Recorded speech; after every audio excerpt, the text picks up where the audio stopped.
Good evening, folks, and welcome to the Horror Corner. Hey, horror fans! Once again, it is the Horror Miser Monty G. Hey, everybody out there in YouTube land. This is Jen, and Velvet's with me. Hey guys, welcome to the Trash Picture Show. Grab some popcorn and take your seat at Trivial Theater. Remember that horror rules. Ha ha ha ha.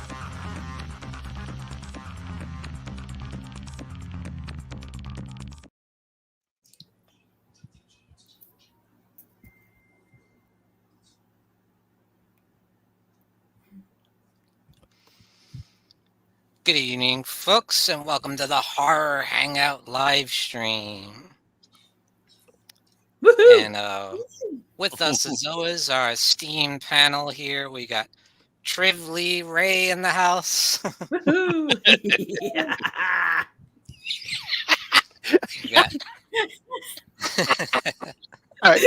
I just caught Jess. Yeah, I know, right? It took a minute, huh? My reaction was that exactly, Monty. We got Jen wants to play with, I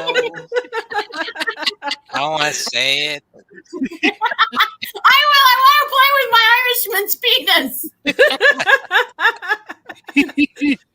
Lucky Charms? Yes, And we got, of course, the Horror Miser Monty G in the house. Woohoo! Yeah, I took Triv's laugh for that one. Yeah, it's spreading. It's finally spreading. I got the Triv laugh. No better one. She had it going pretty good earlier. Mm. They are magic. That's awesome. Ben, high five. That was incredible.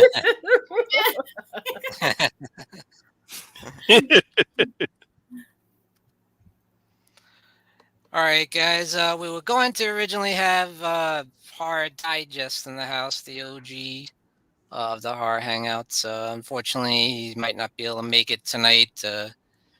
He had to go to work, unfortunately. Yep. And Hopefully it's not at a good guy factory. yeah, I know, right? Those places are dangerous. They are very dangerous, and that's You can lose your eyes. Yeah. Or get a pair that aren't yours. that made me laugh when I watched that last night. Oh, yeah. So funny. All right, guys, we're talking all about the Chucky franchise. Going guys, down I'm frozen. I'll be right back. Uh-oh. Okay. No problem. Going from the Child's Play, of course, starting with Child's Play in 1988, way back then. Not that long ago, Sean. Not that long ago. Wait, were you even born? Yeah. No, I wasn't. No. See? Going all the way up till today, we got the Chucky TV series today going strong. And there's talk of more movies, right? Yeah, there is. Yeah, 'cause I believe Don Mancini said he's looking to get a movie before because it still has not. The USA has not have not announced a fourth season yet. Although I believe they're going to get a fourth season.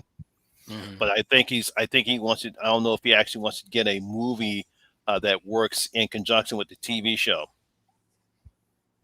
Yeah, that should be interesting if they do. We voted. I voted. I know I voted because they had a special in the last episode where you could call and vote to save Chucky, and I voted. I did my civic duty and voted. I don't know if I'll vote with this stupid election coming up in November, but I voted for what matters. Well, you will vote for Chucky. I will vote for Chucky. Yeah, That's awesome. Yeah, I thought that bit and the season finale was funny. I liked it too. I'm embarrassed to admit I haven't watched too much of the series. I've only seen a couple episodes, but What'd you think of it, Sean? Though the little bit you saw. I thought it was fun. It was a good time. Yeah, I'm curious to see the rest. It goes places. I will Oh be yeah, binging it it at does. some point. But I was just getting re-familiarized with the films, because I haven't seen a lot of them in a while. Like today, I watched Curse of Chucky, and I haven't seen that since it came out, probably. I get you. It's been a while. Mhm. So I have a few little questions spread throughout this, but let's get started with the original, shall we? Child's Play from 1988, Mm. written by Don Mancini and directed by Tom Holland. And of course, Brad Dourif as the voice of Chucky, as he always has been. Always will be. He's it's cool because he went from acting. He's retired from acting, but he said he'll always do the voice work, which just shows how awesome Brad is. Mhm. That's right. I was going to mention that, lady. That he's retiring from acting, except for Chucky, right? Mm-hmm. Yeah, that's good. Yeah. Well, he's had a very good career even before becoming Chucky. He actually has a very good career in mostly all the movies he starred in. He starred That's in. true. Mhm. Yeah, he's a brilliant actor. Like people in Chucky, I mean, if he just did Chucky alone, what a legacy that would be. But I mean, my God, some of his performance, Exorcist 3 is a highly underrated one of his, I feel. And there's a lot of others. Mhm. True. And we'll get into that. That's Woohoo. one of the questions I had for you. Chucky in space is coming. I can feel it. I would not be surprised. So, Jen, what are your thoughts on the original Child's Play from 1988? Well, guys, see, people roll their eyes because most people, when we're talking Chucky, most people, horror people, say 2 is their favorite. And I have a lot of love for 2, but I think, and it's definitely nostalgia goggles, I'll acknowledge it, but I love, my favorite of the Child's Play is where it started, the very first Child's Play. Chris Sedan is such a hot cop in that movie, and oh my God. And Brad Dourif is so much fun. And it hit me like I was about 7 or 8, I think, when that first one came out. And I remember seeing it. They played it a lot on HBO, and I watched the hell out of it. And it just has such a magic kind of movie to me. And it's fun, and it never scared me. I don't know if it scared any of the little kids, but it never scared me. But it was just a lot of fun. And where I was used to the silent killers, it was nice that Chucky had a mouse. Yeah, we had Freddy, but Chucky just does the little smart alecky thing. It works better coming from Chucky, maybe because it's Brad Dourif's performance. But I love Robert Englund. No hate to him, but I think if you're going to go for smart ass of the big guys, it's definitely Chucky.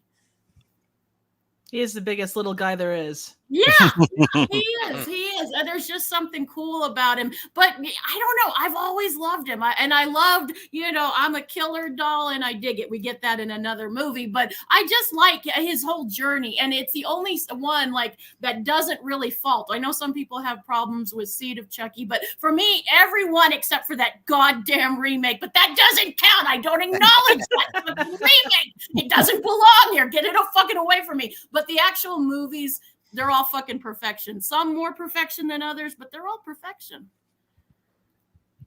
Wow. There you go. Sorry, don't get me started. No, she's about to start. Oh, I have a feeling there's going to be at least one question later on that's going to get gonna light up this stream something fierce. Fucking bottle blonde bitch trying to no fucking soul. Save it for later. Later, right, Sean. Sorry.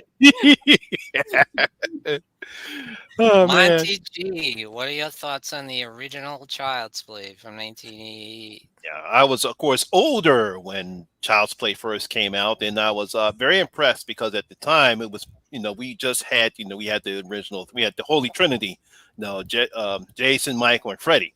Mm-hmm. And to see this little guy come up, I actually thought it was a very ingenious idea to have a killer doll in the mix that actually was alive. He transferred his soul into a good guy doll. Well, we always get the voodoo aspects of the film. I really did enjoy the film. It's something very different as opposed to what we've seen before in horror films. And I thought, Brad Dourif did a good job. Chris Sarandon did a good job. Catherine Hicks, even though she didn't like horror movies at all, to see her surprise in a horror movie, although she didn't start it, I thought she was a good one. And of course, the kid that plays Andy, I forgot his name. Alex Victor. Alex. Something Vincent, like that. Yeah. Vincent, Yep, thank you. Vincent, yeah. He got his career in playing Andy, and like I said, really did enjoy Child's Play because something totally different, and obviously would create the next horror icon with Chucky. Mm-hmm. Indeed. How about you, Trively Ray?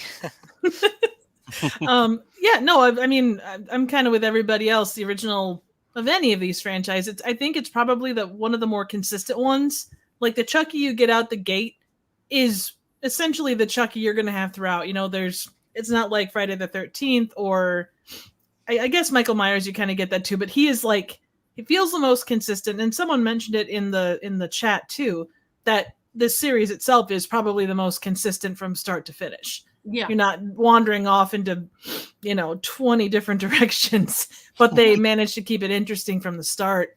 And the fact that it kind of follows in the great tradition of like Twilight Zone talking, possessed dolls, and kind of like it takes it in a cool and interesting way. And it's just such a solid movie. The puppet work and everything about it, like it's practical effects to the extreme. Mm-hmm. Yeah, that's another aspect, was that it was all practical effects, was not CGI. Because then again, CGI was not good, but it was all practical effects, and they did a good job on it too. It definitely made him look lifelike. They did. And the humor in it. I know, like when I was a little kid, that gave me one of the biggest laughs. Where the older woman, where they're in the elevator, and she goes, "Ugly doll," and he goes, "Fuck you!" I love it. That cracked me up as a kid. That always cracks me up. Yeah, that was another good thing. Yeah, like all that curses. Oh yeah. And that's one thing too, like, and I had this conversation with someone earlier about it, but like the fact that, and again, this is more series wide, not just this one, but Freddy gets a lot of flack for, kind of going off into Goofy Town a bit, but because Chucky is a doll and that the humor that he pulls and all the weird crap that happens, it is damn near cartoonish, but it works because of what he is and the way that they've structured the entire series. Mm-hmm. I would agree with that. You get away with it a little more because kind of a wisecracking from the beginning. And he does have a lot of depth as he goes along. Yeah, especially in the later ones, especially with the LGBT, which we'll talk about when we hit Seed, actually. I have a lot to say about that one. Mm-hmm. Yeah, I thought, 1988, the slasher genre is still going pretty strong. There was a few good ones that year. Like you had Halloween 4 and yeah. And I feel like this did kind of breathe a little bit of new life into the genre too, with the killer doll, and it was well done. I like the way they set up the lore with Charles Lee Ray as a serial killer into this voodoo stuff, and transfers his soul into the doll. Dewey Dembila. Like, I can't tell you shit I learned in high school, but I can give you that whole thing verbatim. Give me the power, I beg of you. I beg of you. And the passion that Charles Lee Ray has when he says that across like all of the movies, like that I beg you. That is, I love, like it's almost goosebump inducing. Like he just, you believe him. Mm-hmm. He's selling it.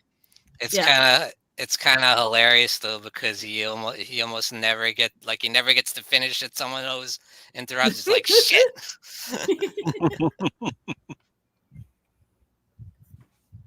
But that's a progression too, because the first couple movies he really wants out of the body, and then it sort of dawns on him that later on, like, you know what? This is fucking awesome. There's some perks to being a doll. Even they get to have sex. I love the sex scene. Better or worse than Team America? World Police. Team better. Better. Oh, come on, what they do like in the uncut version? I mean, it's cool, but like you gotta realize, I grew up with these characters. I don't know those characters as well as I do Chucky back then. That's fair. No, I've seen Team America. Yeah, I World give them Police or I, whatever it was. I give the people who create those marionettes credit and all the preparation and what they do with the marionettes. They do a great job in that, but it's marionettes having sex is just as bad as puppets having sex. No. This is the end friend too. I mean, I think all horror fans, when we hear that line, we can just see it and know that exactly what you're talking about, and that is so cool. And people make fun of when she's, I'm going to throw you into the fire, damn it, when she realizes no batteries. But as goofy as a premise, she sells it. Catherine Hicks fucking sells it, and she really, you can believe her. She's struggling with it. You fucking bitch, you fucking whore. I love that. That is classic. Yeah. And the inability of people across multiple movies to not see, hey, this doll is, he's talking in sentences he shouldn't be talking in. What the heck? Said Aunt Maggie was a real bitch.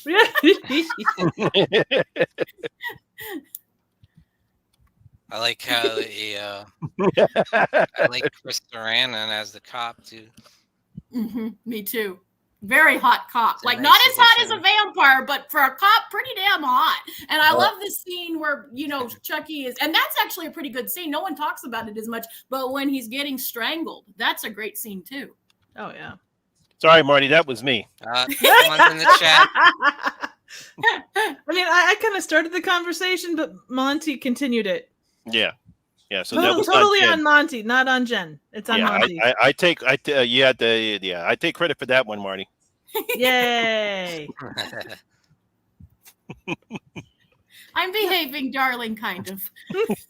Yeah, that is the other thing about the puppeteering. And again, I production for me is always, and I think for most of us, we fall into this camp.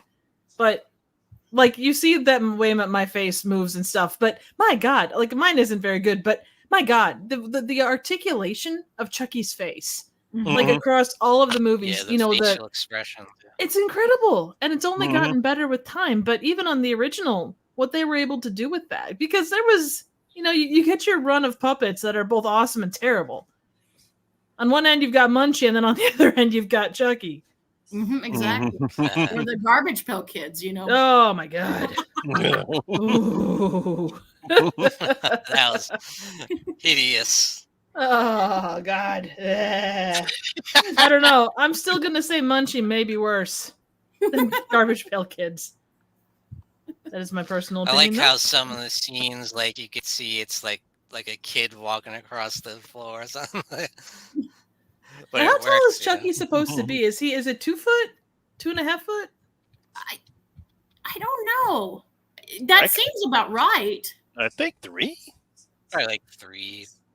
Because that would, regardless, it's a very little person. That's a very little person or kid or whatever that, did the role. Or, when it was a person in a costume.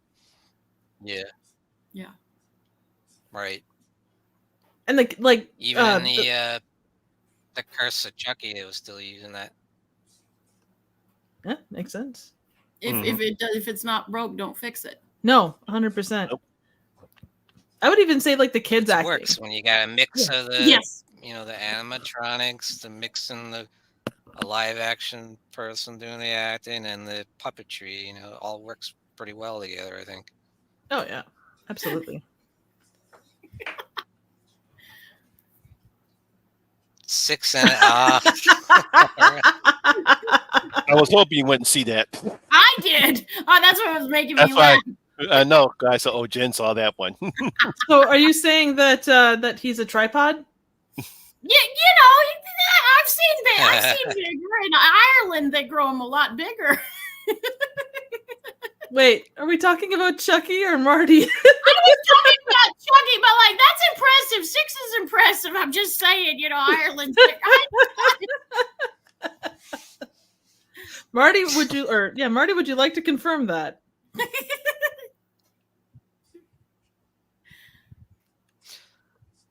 Let me ask you guys something. So on the whole good guy thing. Did any of you guys have a good guy doll when you were a kid or anything? Or do you My remember like buddy or that kid doll, sister. the Yeah, commercials? Yeah, My Buddy, right? that's relative. I can't say I did, but I had other dolls, but not one like that. No, I had a Cabbage Patch. Yeah. no, I wasn't into dolls. No, wasn't in dolls or action figures. Just wasn't me. I know. Yeah, same here. Board games and watching Peanuts and horror films. Mhm. Yeah, That was Good basically my combination. that was my childhood. I yeah, had I a Barbie I do dream remember house. the commercials. What? You had a Barbie? I had a Barbie dream house that was taller than me. Santa Claus brought it for me one Christmas, and I made so many soap opera things. I could just they could lock me in my room, and I would just be playing. And Ken was always cheating on Barbie. Only it was a ghetto Barbie because that for some reason was my favorite. Man, Yeah. you're lucky. Mhm. I was an only child. That helps, but that's okay. Yeah, that helps. Yeah. What'd you guys think of like the final act of the film? You know, when he gets all messed up. You know. I think. loved it. Go ahead. ahead. Sorry, Jen. No, Go ahead. Go ahead. Oh. You go. I was just gonna say that's one of my favorite things across all of these movies is the way, with Gizmo from Gremlins, they just seem to take a lot of pleasure in just destroying him or torturing her endlessly. I kind of feel like they were doing that here too, in maybe more of a playful way, because the amount of stuff he goes through. Mhm. It certainly does. Mhm. It's fun though to watch him. Like, it's creative and it's fun, and I loved it at the other cop, not Sir Chris or Duran, but his partner. He goes, you believe us now? And he goes, yeah, but who's going to believe me? For some reason, I love that. And it kind of shows how fucked up it goes at the end. And I love that. That was the part I took away at the end, was who's going to believe me?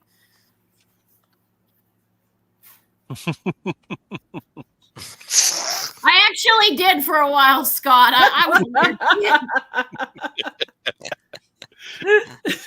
kid. Boy, we did some dangerous stuff with toys back then. We did. Kids don't play with them that way that we did anymore either. I had way too many Barbies end up on the stove. Yeah. I'm not even going to ask. They were trying to get tans. Exactly. What are you doing? I'm trying to get Barbie a tent. You're burning. You're burning. Sure, makeup is just a little runny, just over applied. It's fine. My parents would let me have lighters, probably with good reason, and so I would boil them. My Barbies are being accused of witchcraft. Your Barbie's all like melted plastic and shit, like flash hanging off the Chucky. face. I got it from Chucky. I was like, oh, that's a good idea. Jen, did you ever have one of those? There was a Barbie that had like rollerblades and Yeah. they sparked. I didn't have it, but I know what you're talking about. Yeah. I remember. I didn't have that one. I had one of those. there was a oh my gosh, Marty. Fine. You're right. I did. I came up with I came up with Final Destination 3 many moons before they came up with it. Yeah. You should be getting some of the royalty checks then. You'd Yeah. think. But you know how difficult it is to prove you have an idea as a whatever age joke thing. Oh yeah.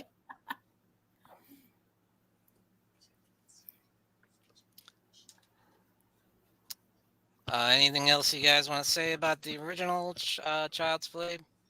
There's something magic about it. For me, I know I'm in the minority because it's mostly two that most people will say this is their favorite, and I totally get why. But for me, there's something magic and something special. And it's nostalgia blinders for me because it just hit me at that right age, I think. But yeah, I fucking love it. It's magic. Well, I think that I could be wrong, but I think that the original of any series is going to be classic. Mhm. Not that it's above or below or it's not above reproach. I mean, no movie is, but I think most people can look at it and go, this was the start of something cool. And without this, where would we be? Exactly. And it's something that I grew up with, like, and you know, as some of us did, we grew up with it. So like, it's weird. Chucky has literally grown up with me, and we're kind of, especially with the show, Chucky's hitting middle age and kind of wondering what it's all about. And I'm like, I feel that.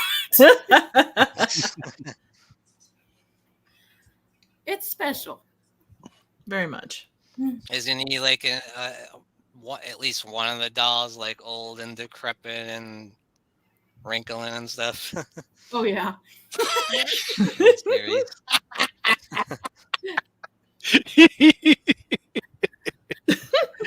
Oh no, I was laughing. He said he hated Teddy Ruxpin. No, I had to buy a Teddy Ruxpin for my son when he was, I think, a year old. You know, it's one of those nice things you buy for your kid. I think he lasted for about 2 years before he finally crapped out. Wow, that's impressive. Mm-hmm. I had the ghetto version. It was Mother Goose. She was scary. Oh no! It was the same thing, but it was a big goose in terms of it was fucked up. Why did you guys bring me this? Dan, the TV series is, in my opinion, at least, phenomenal. Like, it's 3 seasons. It's I would say as good as the movies, and if you know the movies, it's just like they pull so much cool stuff from all that. It's incredible.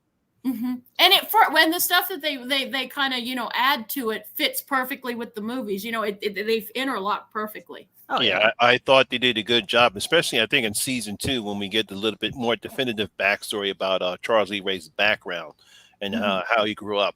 And I thought they tried their best.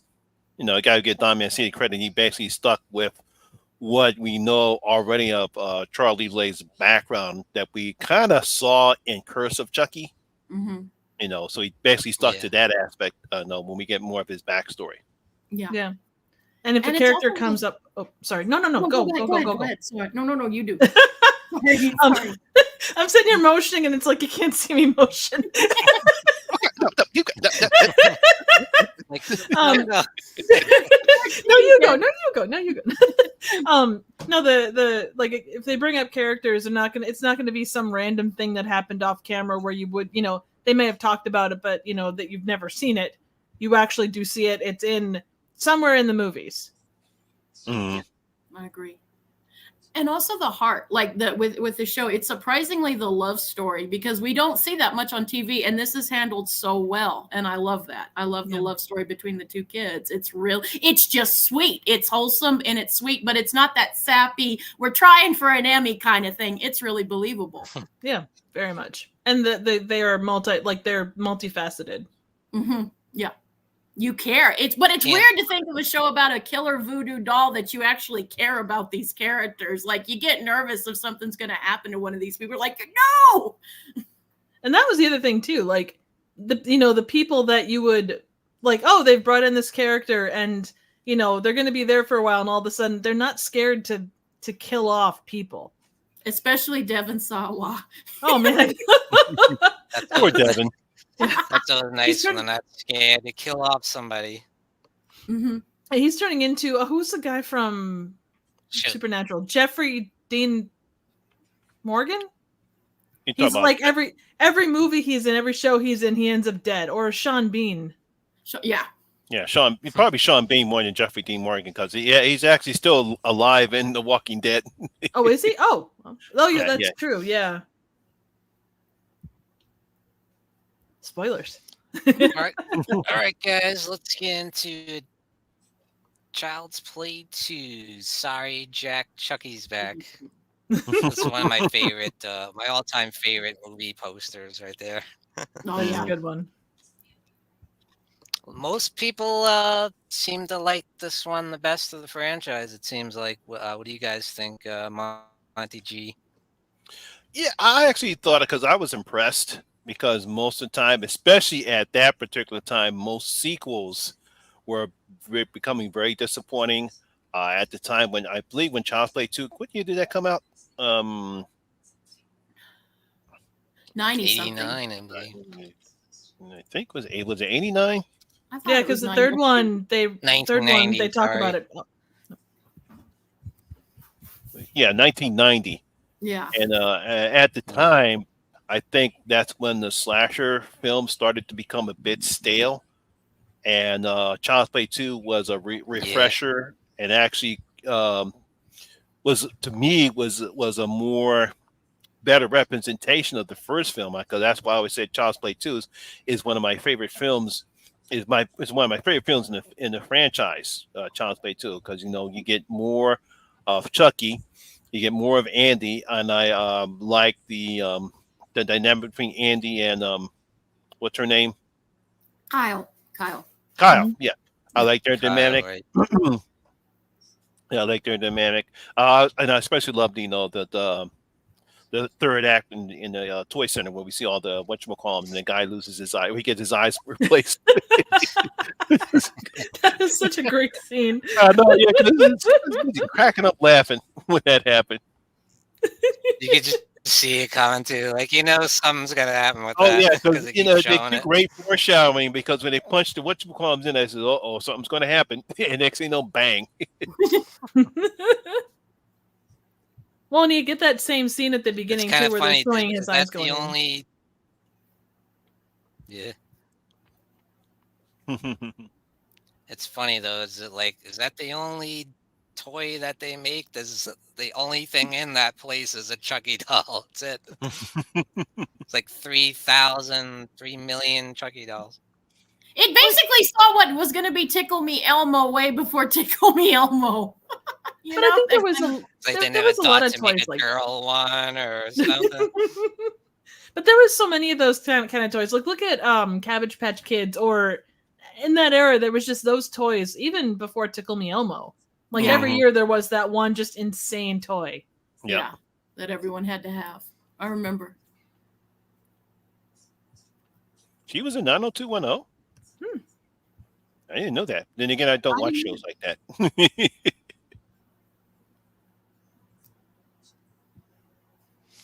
How about you, Triv? What are your thoughts on Child's Play 2?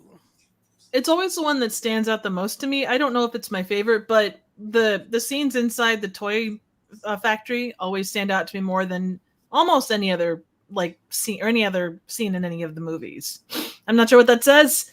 Like, a melted heap of plastic. It's like, hey. No, it kind of takes it to the next level with Chucky. I mean, his lower half comes out like burned and destroyed, and there's like 15 feet hanging out, and his upper half is gets blown up. What is the movie? A little anyway. But yeah. So there's so many great pieces like that. It's a physical movie. There's a lot of great special or like practical effects. The story is very cool, and the fact that it kind of shows a relatively direct aftermath of what happens to Andy, it breaks your heart, and it's like this poor kid can't get a break, and it kind of sets the tone for what's going to be the rest of his life. Yeah, that's a good point. Though there was a missed opportunity with the mom, and the fact that she was at a damn sewing machine and she doesn't actually have like her face shown shut. I was disappointed in that. Me too.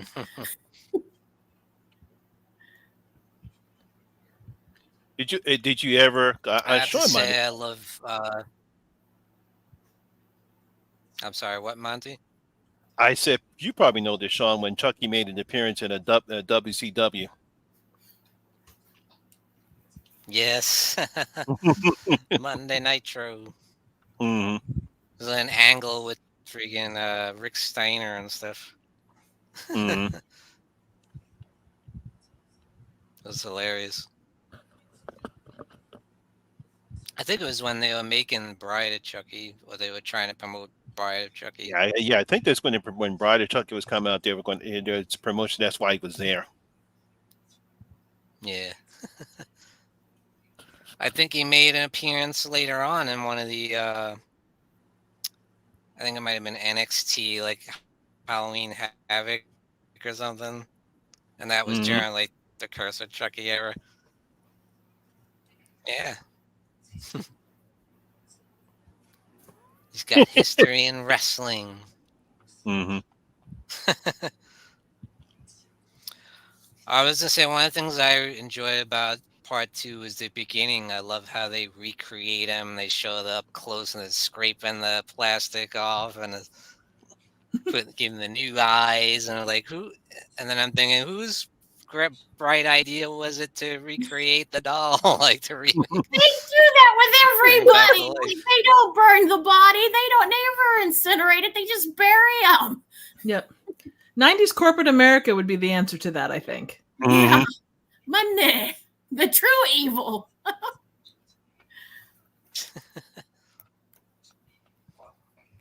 And of course, when they try to grab him, the electricity shoots up. That's hilarious. And there's a lot of, Yeah, and I know it Jen's gonna does, hate like, me for. Oh. Go ahead. Oh, Jen is gonna hate me for saying this, but there are parts of this movie, like this one specifically, that kind of reflect Megan. When they're in the toy factory part of it. I thought we were friends, Triv. I thought we were friends. God, If you know those are fight words. Aren't you guys friends to the end? I thought we were friends till the end, Triv. I love you, Jen. I don't like it, but I can see where I'm not happy that I can see where you're coming from, Triv. But I can see where you're coming from. But I'm not happy about it. But it's not. Buddy's good. Megan is still a stupid bitch.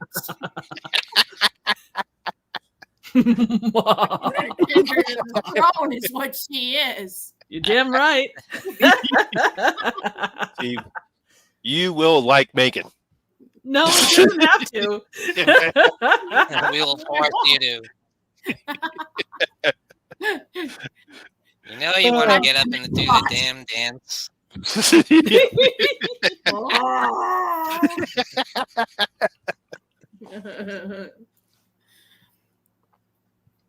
Jen, what are your thoughts on Child's Play 2? Well, even though like the original is one of my favorites, I mean, you can't. The Child's Play 2, what it does is we are going over very familiar territory. He gets sent to parents, and one of them's kind of an asshole. The one scene I really love, and I've taken it with me through high school because we've all had that teacher. I love this scene. It's in grade school where that bitch of a teacher and Chucky comes up with the ruler and tells him what a bad teacher she is, and then you just hear the slap of the ruler and the blood all over the paper. I mean, we've all had bitches of teachers like that. And you just in your mind when they're being assholes, that's a scene that would always run through my mind. They were always those unimaginative bitchy types. And that was really fun.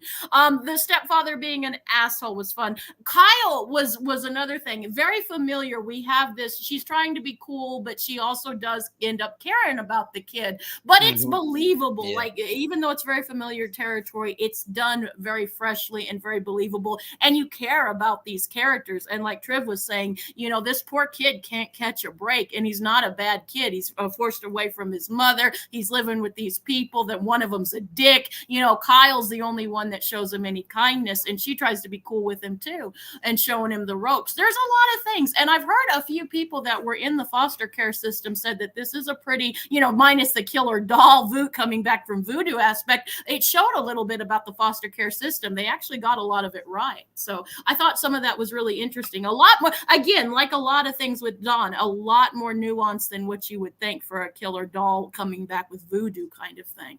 So I really like it. It's a lot of fun. It's very familiar, but it does everything exceedingly well. I mean, that's kind of a good horror movie across the board, is where you can take that concept of a killer voodoo doll and have it branch out and say a lot more about the stuff around it. Exactly. And I think Dawn has worked out some stuff with this franchise, with a lot of things, and we can all appreciate it. Yeah, I think it brought a nice element of heart into it, having them deal with the whole foster system, and and the parents are at their wits' end. They don't know how to deal with this kid because he's troubled from the past, and things go wrong. The guy gets killed, and then they have He to send kind of had Annie it coming, away. Sean. He kind of was a dick. He was a dick. But not Marty's dick, right? Not It's the like you good feel kind bad. of He dick. gets sent There's away. good dick and then there's bad dick. Bad dick. And nobody wants bad dick. No. Nobody wants bad dick. In Nope. your vagina or any other orifice, you don't want bad Or dick. anywhere else. Anywhere else. That'd be good on a t-shirt. Yeah, that would be. But it does show, like, again, and I think this is where it really shows that, you know, they're slashers. But if you look a little deeper, there's a lot more being said and about a lot of things, and that's what I think that's why I've always really appreciated the Child's Play franchise. Is there's a lot more deeper subtext that you can look, even though movies that people kind of roll their eyes at. I always say, wait a minute, guys, let's look a little deeper. Yeah, This is 100%. one that has a lot of deep stuff. But at the same time, there's much more Chucky action. He's going way more with the one-liners and the Yes. and the nasty kills and the. I think one of my favorites is when he comes to life in the car when the guy after he goes into the store and then he comes to life, puts the gun against his head. It's like, here, come over here, park this piece of shit. That cracks me up. It's Brad Dourif. I that is one role that it can't be anybody but Brad. It can't. That's why that horrible remake didn't work, among many other reasons. That's why we all hate that fucking remake. Am I right, guys? I love We all hate it. No, I actually enjoyed the remake. I have no problem with that. Well, Can't get any you know. lower.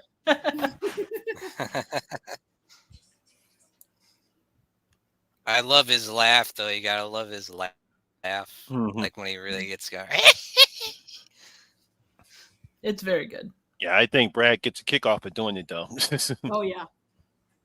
Well, at that point, if you really Yeah. want to sell it, you do have to, like, with laughs, you absolutely have to sell it. It's like a scream. Mhm. Or an orgasm. You can always tell which ones are fake and which ones are genuine. Oh boy. Yeah, Yeah, you gotta I would love agree the. Most people enjoy the final act the most in the series. What would you say?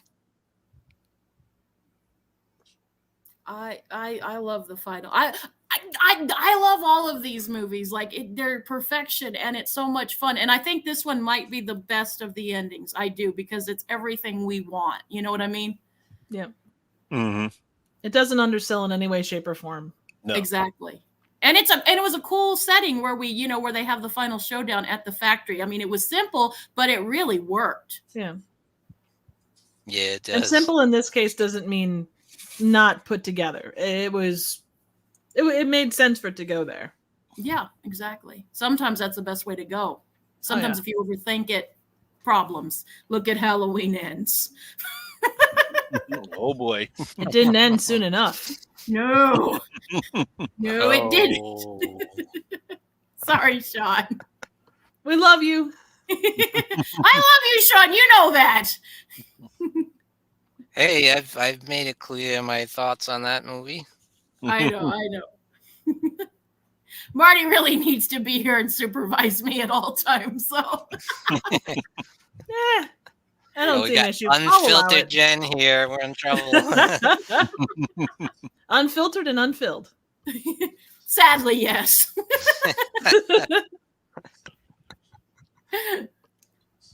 Now, one that is, I think a lot of people would agree is pretty underrated. Child's Play 3 Child's Play 3. Yeah. never seems to get enough love, does it? There's reasons why. What do you think, Jen? When I was younger, this was the one I really would always skip. If I was doing a Child's Play marathon, this is the one I would skip. And then, to be fair, I rewatched it, and while it's still one of my lesser favorite ones, I don't hate it like I used to when I was younger. And there's some cool things. It was neat that I wish we would have had Alex Vincent come back as Andy. The other kid's fine, but it's all right. But I do like the setting of it being a military school, and there is some cool kills, to be fair, in it. But there is something, I don't know, and I like the little kid that's always following him around. He's really sweet, but there's just it's not as good as the first two. This is one where it kind of goes down, and no hate to anyone who really likes it, but it's always been one of the weaker ones. But I can acknowledge it's better than I used to think when I was a dumb little kid. So, How about you, Monty? Yeah, one of the problems is Universal got greedy and they forced Mancini to say, we need a Child's Play 3. We need a Child's Play 3. Come on, hurry right up, because this film came out about it was rushed. You can tell that it was rushed, because I'm pretty sure this is not the type of story Mancini had if he was going to create a third Child's Play. You can see how rushed it was, because it's not as good. I have no problem with Justin Whalen. He was okay being an older. He wasn't terrible, but he just wasn't Andy. You know what I mean? Yeah, it's like I said, it's not his fault. Yeah. It's like you had a rush script, and of course, Brad's going to be Brad, so you got some, Brad. He's still going to be great as Chucky. There are some decent kills in this particular scene. I actually thought, not to be funny, but I actually thought the scene where the kid sacrificed himself on a grenade and blows himself up. I don't know why, but I found it funny. I could up and crack up laugh because the poor kid was being picked. He was being picked on, and he finally does something brave, but he dies doing it. He died doing what he loved, jumping on grenades. Like I said, the team. Yeah, it wasn't as good as the original two, but it was okay. It's just the fact that that's the problem when movie studios was getting greedy at the time, and this came out in '91, and I don't know what made Universal rush this project so quickly, because it wasn't even that long when Child's Play 2 came out. Then so that you can see the film start to have its little downfall with this film, but it was okay. How about you, Triv? I enjoyed this one quite a lot. I'm like a lot of horror. I am kind of late to the party, so I didn't see these until quite a lot older. But I always enjoyed this one. The times that I've watched it, it's got stuff that stands out. The military school, like Jen said, was an interesting choice, and for Andy, it made sense. Like if they're seeing him as a troubled kid at that point in time, that's where you go. The whole like live ammo thing during the war games was, I think, for the time kind of a bold choice, because I don't think that's something you would have seen as much with stuff like that. That's a lot of killing of possible kids. I enjoyed it. Kind of hilarious. Yeah, no, absolutely. And I mean, it goes to show you, it gives you the depth of Chucky, like just really enjoying killing people. He takes great pride in his work, and he's going off like exactly. They're all killing each other. It also goes to show you that maybe don't keep as many live rounds, in a military school. Oh yeah.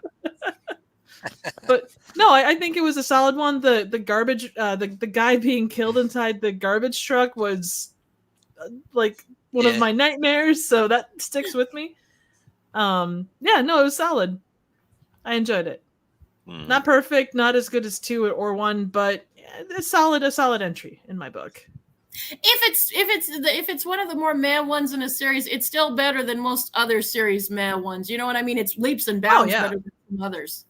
So I mean, this one sits at if most sequels that are kind of meh sit at about a 40. This one is definitely like at least a 65. I can understand why. Yeah, somebody in the chat mentioned, was Chucky based on real events? I think the third one, a lot of people, especially UK, said that the film was inspired by the murder of a British child, James Bulger. Oh, okay. I believe that's what some people believe, that the series was based upon the murder of that kid in the UK, but they got rejected. They said no, there's nothing to do, or no any comparisons between what happened to that kid. Mm-hmm. Good to know. Yeah. The only really real life thing is his father, Don's father, really did work for a toy thing, and like dolls scared the living fuck out of him when he was a kid, and he brought that with him, and that's why he remembered his sister had, and they would scare the living fuck out of him. That's a hell of a way to, and I guess there's a lot of directors and writers that kind of do that, but it's a neat way to kind of work through your fears. Mm-hmm. Yeah, It gave him a career, didn't it? Yeah, sure did. a very solid. And it one. helped him work out things. Yeah. Free therapy. Well, several $1 million therapy, but relative. Mm-hmm. I'll say personally, I like this one a lot. I thought it was funny as hell. Like, it might be the funniest one in the series for me. And I like the military school setting. I thought it was something different, something fresh.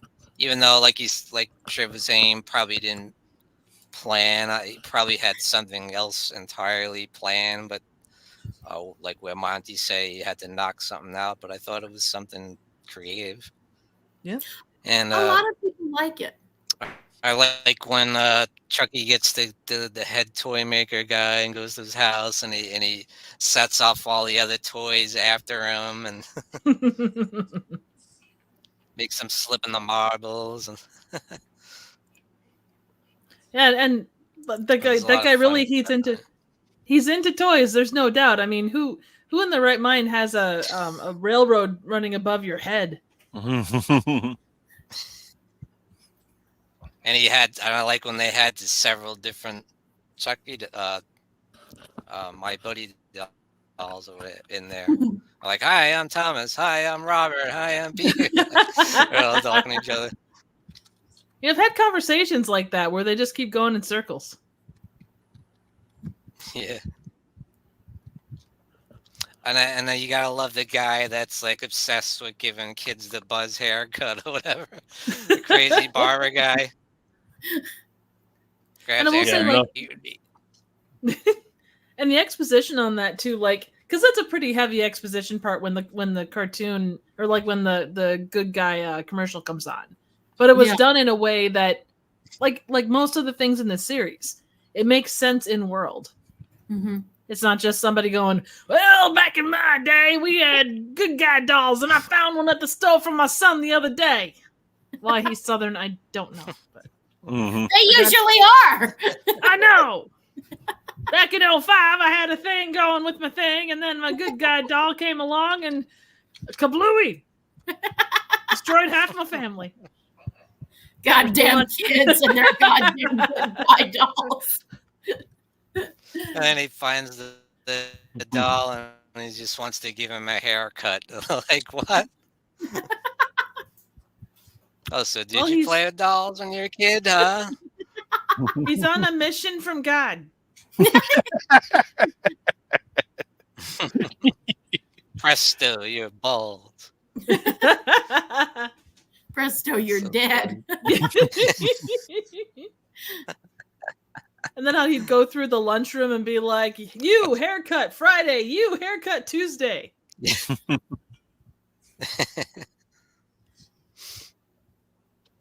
And it's funny too how some of these kids take their job way too seriously. They think they're real soldiers or something. It's like, dude, you realize this is just military school, right? It's like Kevin Bacon in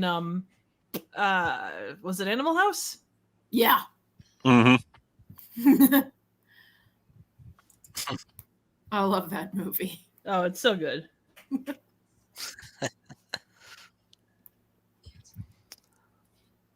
Well, before we get to the next one, I wanted to ask you guys, what is your favorite Brad Dourif role outside the Child's Play franchise? Monty. There's several. Obviously, just like Jen and I were talking about Exorcist 3. Mm-hmm. You know, obviously, I figure Nice. that's one of his best roles he's done outside the Child's Play series. He was also in a couple of TV shows, a couple of my favorite TV shows. He was in the Law and Order episode where he played a Dr. Death character. And he was also in an episode of Criminal Minds where he used to be and actually was a marionette. And unfortunately, he went crazy, so he started actually turning human beings into live marionettes. but he was great in all the roles. Whether it's Criminal Minds or Law and Order or any other show that he does, because he's been in some other shows too. But but basically, obviously, The Exorcist 3 is always been my favorite show, favorite role he's done outside of Child's Play. Mm-hmm. How about you, Triv? I love him in Exorcist 3, and obviously mirroring everybody else because it's incredible. But I really enjoyed him as Grima Wormtongue in the Lord of the Rings movies. Oh yeah. He's so freaking slimy. Like you want to take a shower after seeing him on camera. Yeah, he had the hots for heroin. Well, yeah, who wouldn't? Mm. Yeah. Don't Yeah, I feel forgot the he- Reapers. yeah, I forgot he was That's in the Halloween Halloween 2, the I remake. mean, yeah. Wasn't he in both Rob Zombie's films? Yeah. Yeah. He's in Yeah, both it of was. them. Yeah. Mhm. Sheriff Brackett. Bracket. Actually, he was pretty good in that. Yeah, yeah. I love the scream. I love when Mhm. when he finds his daughter and that did. And I also ask me first, Sean, and then I'm going to go in a spiel. Yay! Go ahead, Jen Jen. Spiel! Woohoo! Go for it. It is. It like, okay, so like everyone else said, Exorcist 3 is a fucking phenomenal performance. I'm gonna go weird here before I talk about why I love him in the Halloween movies. Like Monty said, he did a couple of TV shows. Although I didn't know about those ones that Monty mentioned, I'm gonna definitely have to dig those out. But he was also in an episode of Tales from the Crypt, and he played kind of a sweeter guy than he normally does. And I just it blew me a fucking away. And I'm a major Brad Dourif fan, and the range that he had, because he kind of played a little bit slow guy, and it was just such a heartfelt performance, and I was like blown away. And I'm like, yeah, Brad Dourif can turn me on, and he can do the horror and he can do the crazy, but this was a very heartfelt performance in a Tales from the Crypt episode, and it just blew me the fuck away, and I fucking love that. But also the Halloween movies where he plays Brackett. I love how when he meets Loomis and stuff, and he goes, and frankly, Doctor, I don't like you. And the way he's enunciating, That's a good line too. I love it. read your book. Yeah. I don't like you. And just the restraint he has with it in that way. No one else can deliver that line. And it's funny, but it works so well. It's one of the reasons, I know I'm in the minority, it's one of the reasons why I love the Rob Zombie Halloween movies. But I also like in part 2 where he just screams out when he sees, and oh no, Annie. And it's just so fucking heartbreaking again. And he also did another movie called The Wildling where he plays a father, and he's kind of a scummy father. You find out reasons for it. It's a werewolf movie, and he's so fucking good. And it's not that great of a role. It's just because Brad brings that extra Bradness to it. So there's quite a few films I love with the man. But Halloween, there's a werewolf movie called The Wildling, which I highly recommend just for Brad Dourif. It's not a bad movie in and of itself, but it's Brad that really makes that movie shine. And if you can dig out an episode of Tales from the Crypt that he's in, it's fucking awesome. He's Brad fucking Dourif, people. I fucking love him.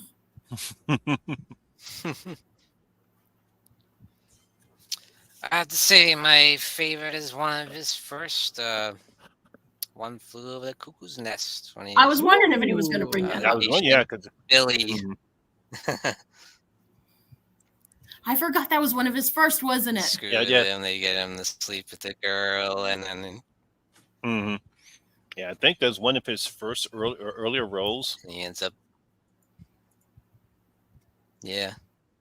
Yeah, that's a good one. Of course, he kills himself. Mm-hmm. Yeah, He's a great dramatic actor. Great movie. Mhm. Yeah. Of course, he has a scene in Alien Resurrection in the cuckoo. Beautiful, beautiful butterfly.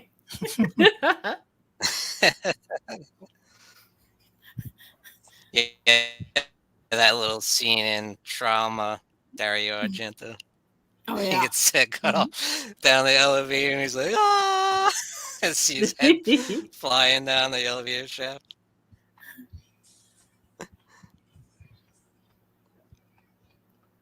He is a All national right, treasure, so and he let's get doesn't get as much love in the to the community. I next think. Like, one, Bride of Chucky. Ooh. Ooh. Yeah, it's true. Ooh. Well, definitely took the series on a whole new level, didn't it? Bride of Chucky, bringing Jennifer Tilly into the mix. It's kind of like Fast and Furious Having a 5. I would agree with that. Yeah, 'cause Yeah, I would too. it took the whole franchise. First of all, they stopped calling it Child's Play and decided to just call it Chucky. Obviously, bringing in Jennifer Tilly was a nice idea. Mhm. Nice idea. Took the obviously it sort of made up for what happened with made up for Chucky 3 because because first of all it took a while before this film got made because this was in 1998, so it Yeah. took several years, which is good because at least that way this was not rushed. Um, like I said, the addition of adding Jennifer Tilly in particular in the role and making her a doll, giving Chucky a partner, which we haven't in a Mhm. horror film, and introduced the Tiffany character, and we had some more decent kills in the film as well. Kind of brought Chucky back to what made Chucky the first two child plays films great. Yeah, because I thought Child's Play 3 sort of started. I said, "Oh, this film is starting this series is about to die off a little bit." But then Bride of Chucky is like, "Okay, yeah, now this is what we all love about Child's Play: Chucky being Chucky." Exactly. Absolutely. Mm-hmm. Very well said. Yeah. How about you, Triv? What are your thoughts on Bride of Chucky? Oh, it takes all the good and it kind of amps it a bit with Jennifer Tilly as the kind she's like that crazy person that like goes and says, "Oh my gosh, he's misunderstood. He kills because it's his art," and all that kind of stuff. I mean, the lengths to which she goes, the doll, like the Tiffany doll, all of it. It's just such a fun movie. Mm-hmm. Yeah. I like that she's kind of this like grungy Marilyn Monroe or something like. Mm-hmm. And yeah, I think it definitely ups the ante. It's a lot more action, more blood and gore, and you got my buddy Jack Tripper in there, John Ritter. I was gonna say. Yeah. Yeah. This has one of my favorite kills of all when the guy backs up into the highway. He gets slammed by a tractor.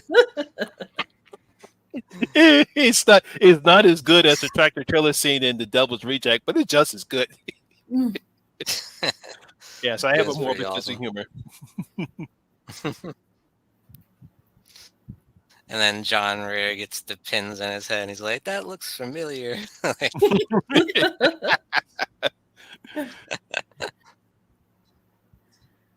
and of course, it is a universal film, so it does kind of incorporate the whole Bride of Frankenstein thing in there, and Mm-hmm. they show Jennifer Tilly watching the Bride of Frankenstein and the scene where she's revealed and rejects him, and then they're like, and then the monster's like, "We belong dead."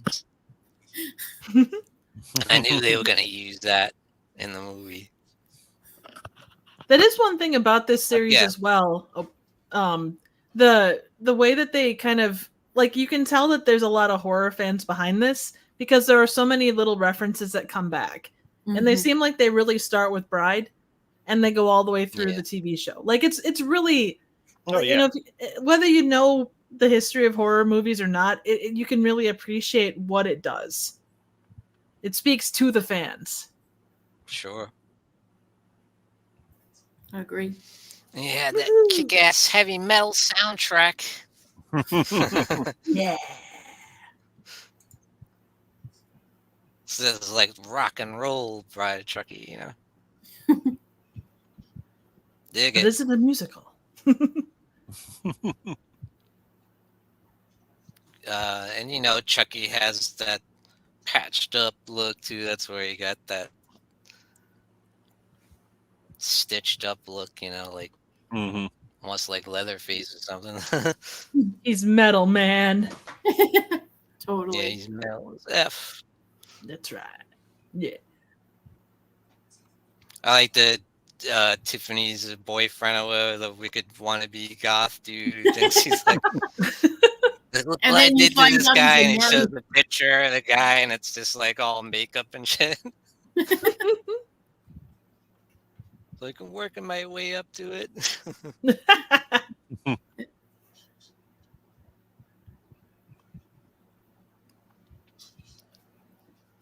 Yeah, but I think Jennifer Tilly's was a great addition to the series. You know, she's Mhm. very charismatic, beautiful, obviously. Charming. She matches Brad Dourif's energy too. Yes. Like, and that they're not, you know, because Yeah, and there's they a have lot great- of. Go ahead. Sorry. They have great chemistry. I was just gonna say. No, they do. They absolutely do. And I think that just they're not afraid to make fun of themselves, you know, like, because there's, as the series goes along, they do like make little in jokes here and there. Like, kind of, it's meta, I guess. And I don't know. Mhm. It works. A lot of places it doesn't work, but it really works here. It does. How about you, Jen? What are your thoughts on Bride of Chucky? This is another one it's not my favorite, but it's definitely one of my favorites. I fucking love it. And like you said, no one brings up John Ritter enough, and he doesn't get a ton of screen time, but he's such a and I think I love it because we usually think of him as the nice guy, and he's such a bastard in this, and it's so much fun to watch him, and he gets a cool death scene. And then you introduce Jennifer Tilly, and this is the film that really brings in the domesticated part of Chucky, you know, the family man, if you will. And you wouldn't think that a serial killer doll that came back to life from voodoo would be good with the whole family thing, but he's actually pretty conventional. And I think deep down, what works with him and Jennifer Tilly is, yeah, he's murdered her a few times, but deep down, I think he really loves her.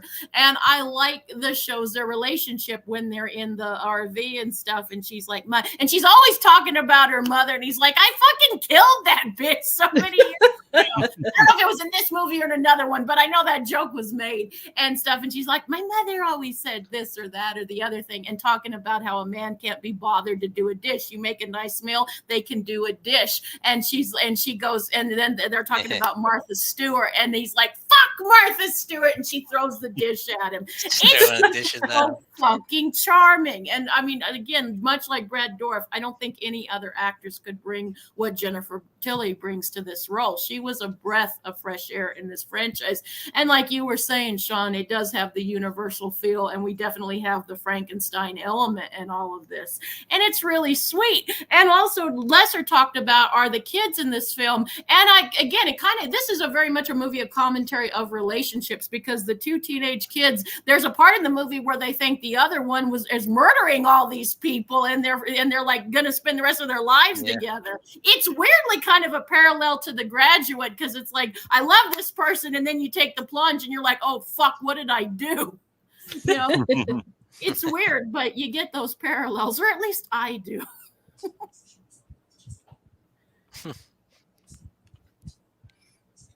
Oh, definitely. Yeah, his son wasn't Freddy versus Jason. You know, last time I watched it, I completely forgot that's Katherine Hagel. Yeah. Really? Yeah. Yeah, it's her. Whoa. Mhm. Yeah. I was like, oh shit, forgot she was in this. I think this is where the humor really gets it right too. I think like we've always had great humor in this, but this one is a really good balance of it, like the perfect balance. Yeah, definitely. Now, when you get into the next one, the humor is a whole other story, isn't it? Seed of Chucky. Fuck you all! Fuck you all! Monty G, what are your thoughts on the seed? Oh of Chucky? man. This is where the series is went to kaput with Seed of Chucky. I don't mind the. I guess for some reason I don't know what Don was trying to do with this particular film when it comes to Seed of Chucky. I don't know if he just ran out of ideas or he would just I don't know what he was trying to do, but then really didn't like the Glenn Glenda storyline. I didn't like really anything about this film. It was just to me it was just Universal just trying to do a cash grab because I think Bride of Chucky was successful in the box office, so they say, hey, let's make another movie. Because that's what they do in this one, and this came out in 2004. And even though, like I said, I did like the fact what they did with Bride of Chucky, this one was just an absolute, was just to me it was an absolute disaster when it comes to this particular film. I didn't like really anything about it other than, of course, Brad Dourif being Brad Dourif. I kind of didn't like the meta aspect of Jennifer Tilly trying to play a fictionalized character of herself. I knew what they were trying to do. I think they were trying to play off the success of Scream and some other movies like this, but it just didn't work. Not for me. Just didn't work for me.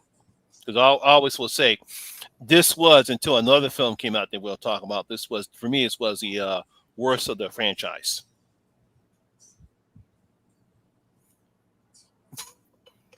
She's waiting. She can't wait. I know I love you, buddy, and I respect you, and you make some good points, and I've heard this from a lot of people, but I have a counter argument, but we'll get there.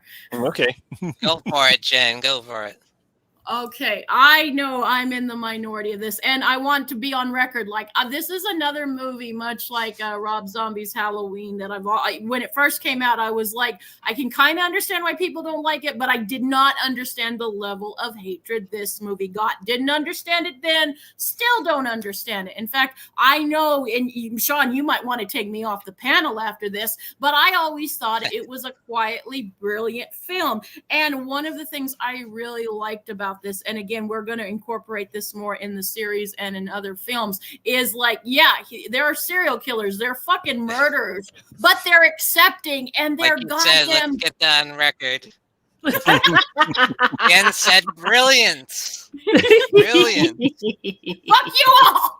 No, I mean, if you really want to, I might want to wait until after we're done talking about stuff. But I bet the sub count goes up, but no, and I'm not, and people are probably thinking I'm being funny, but I'm not. The reason why is because this is a movie. If you're in the LGBTQ plus community, like, this movie is acceptance and tolerance, and that's one thing I've always loved, and that it struck me back then, even before everything in my life. But like and I'm just an outsider, guys, but because of Sparky and all that, I can be very sympathetic. But even before that, but getting back to that, it's the parents. They are accepting. They don't give a shit that their kid, there's commentary on sex and stuff, and that I think Glenn was really working through that. And there are scenes and dialogue that I really like that, and I like that. Oh, you can be murderers, but it doesn't mean you have to be assholes, and parenting and toxic parenting. And Jennifer Tilly, like, even Chucky, he's not exactly as cool with it as Jennifer Tilly is, but he's trying to be accepting. And I like that. That was a very good commentary on that. And some people are going to roll their eyes and think I'm an idiot, but I honestly feel that way. I can understand why some people wouldn't like it, but there's a lot of stuff in that movie that I think works. And I also think it's funny. Plus, you have fucking John Waters, who's just fucking amazing in that cameo. God bless the little people is one of my favorite lines in this goddamn whole series. I love that line. I love it. It's funny. It's not perfect, but I think there's a lot of commentary in there. It's what Child's Play is. If you look a little deeper, he's doing a lot of funny things, sure, but if you look a little deeper, he's saying a hell of a lot. So I know. Roll your eyes. I know. Hey, look, I'm glad you enjoyed the film. Anybody who enjoys the film that most people didn't like or has hate, I'm happy that it satisfied a person. Yeah. No, and no hate to you, Monty. Like I'm not getting on anyone, but it's just I wish people would look at a little there's more to this film than I think some people will give it credit for if you look again. And I spoke a lot more eloquently in a video, but yeah, I don't hate this movie and I've never hated this movie. I think it's fun. And like I said, if you're of a certain persuasion and stuff, there's a lot. And I think this is what some teenagers who might not have had those kind of parents, this is what they wanted. You know what I mean? I really do. Absolutely. No, yes. I feel really dumb saying this out loud, but it's my honest opinion. There's nothing wrong with that. That's the horror community, ideally speaking, is a place of acceptance for people that are, not to say outside the norm, but to some extent outside the norm. Like, to really love this stuff, you can be anybody. Yeah. Yep. Yeah, you can. Yeah, exactly. So I feel like, Sean, you're going to be gotten. Sean, you have a fucking woke agenda. You're going to get hit with it. I'm trying to. Not at all. Not at all. But yeah, we all have our movies that we love and nobody else likes. You know? Yeah. Yep. Brady's dead. I'm with you on that one, Monty. I'm with you. I stand up for that, even with the sperm. No, they look like my tadpoles in that though.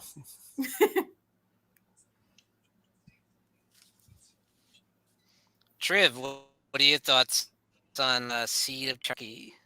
Well, as I said before, there's not one movie in this franchise. Like most franchises, you can look at and go, "Ugh, that one," or that one. But this franchise, I can't say that about it. I enjoy every one of these movies, and this one's no exception.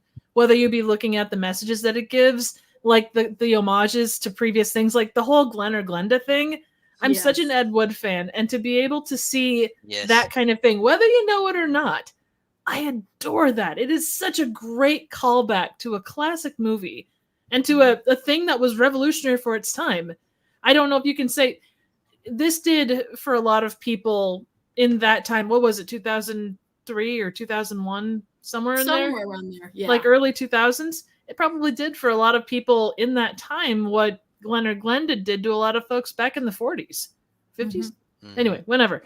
But it had a lot of good stuff. I felt like they played Glenn a little too much for comedy. Like there was a bit much with that, but overall, I thought it was fun. I enjoyed the meta commentary. I thought that was great. It gave Jennifer Tilly kind of a chance to kind of like, piss around with her own image and stuff. I appreciate that kind of stuff.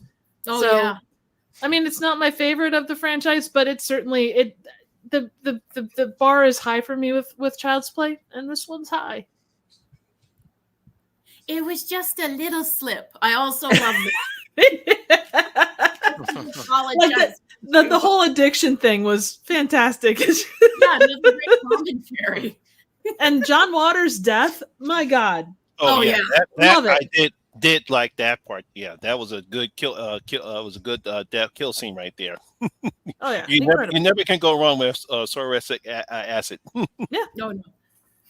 And I felt bad. It always goes to show you that if you are a Hollywood assistant, you will end up burned. And in this case, it was literal and very painful.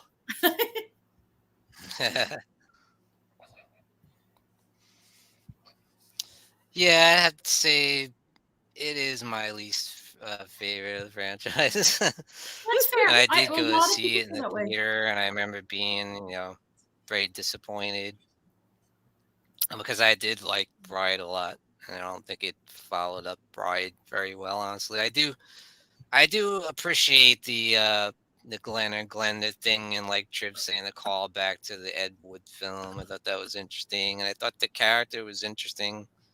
I thought that was a cool idea, May not have been executed as well as it could have been. And I do think they amp up the comedy too much, almost to the point where it almost loses the horror, And the stupid nonsense with Red Man and all that. I was waiting for someone to bring up Red Man. I don't think he's that bad. I think it's funny that he wants to drop Jennifer Tilly from playing Mary because she's knocked up. I think it's a funny joke. I can't have my Mary be pregnant. I thought that was funny. I got the humor in that scene. The humor just didn't fall for me. I get it. I get Uh-huh. it. I'm the only And one. you had- Fuck you all. I Hey, like Treadman. hey, I liked it too. It's not my favorite, but it's certainly it's not by any means bad in my book. No, Mhm. no. And I can understand if people do. I get why it might not work for a lot of people, but I just one of those movies. I'm like, see it again. Open up a little bit and see it again. There's some good stuff in it. Well, and like we've talked about with a lot of these Yeah, movies, there is that the kind of slasher middle bit, or the main core of it is slasher, but it does talk about a lot of other stuff, and it doesn't. I don't know, for all the humor and stuff, it and the other things that it discusses, I don't think that it really puts it in your face. It just says, okay, here's this thing, it's a thing, and parents are accepting of it, and that's amazing. Thing. Yeah, It is. I don't know. it how really else- is.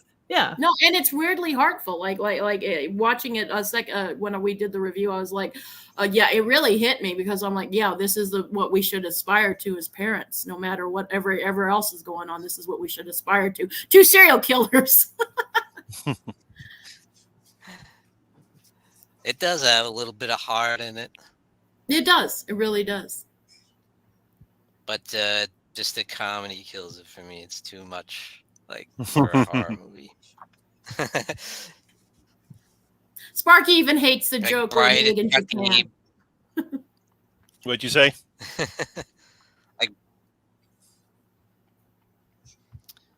Like I thought Bride and Chucky balanced it well, the horror and the comedy. This one is too far in the comedy realm for me. Get you. But it's watchable. I can watch it.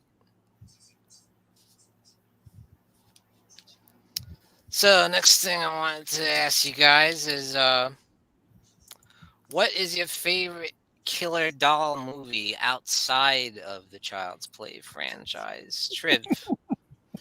So I've got a couple. The Puppet Master series from Full Moon.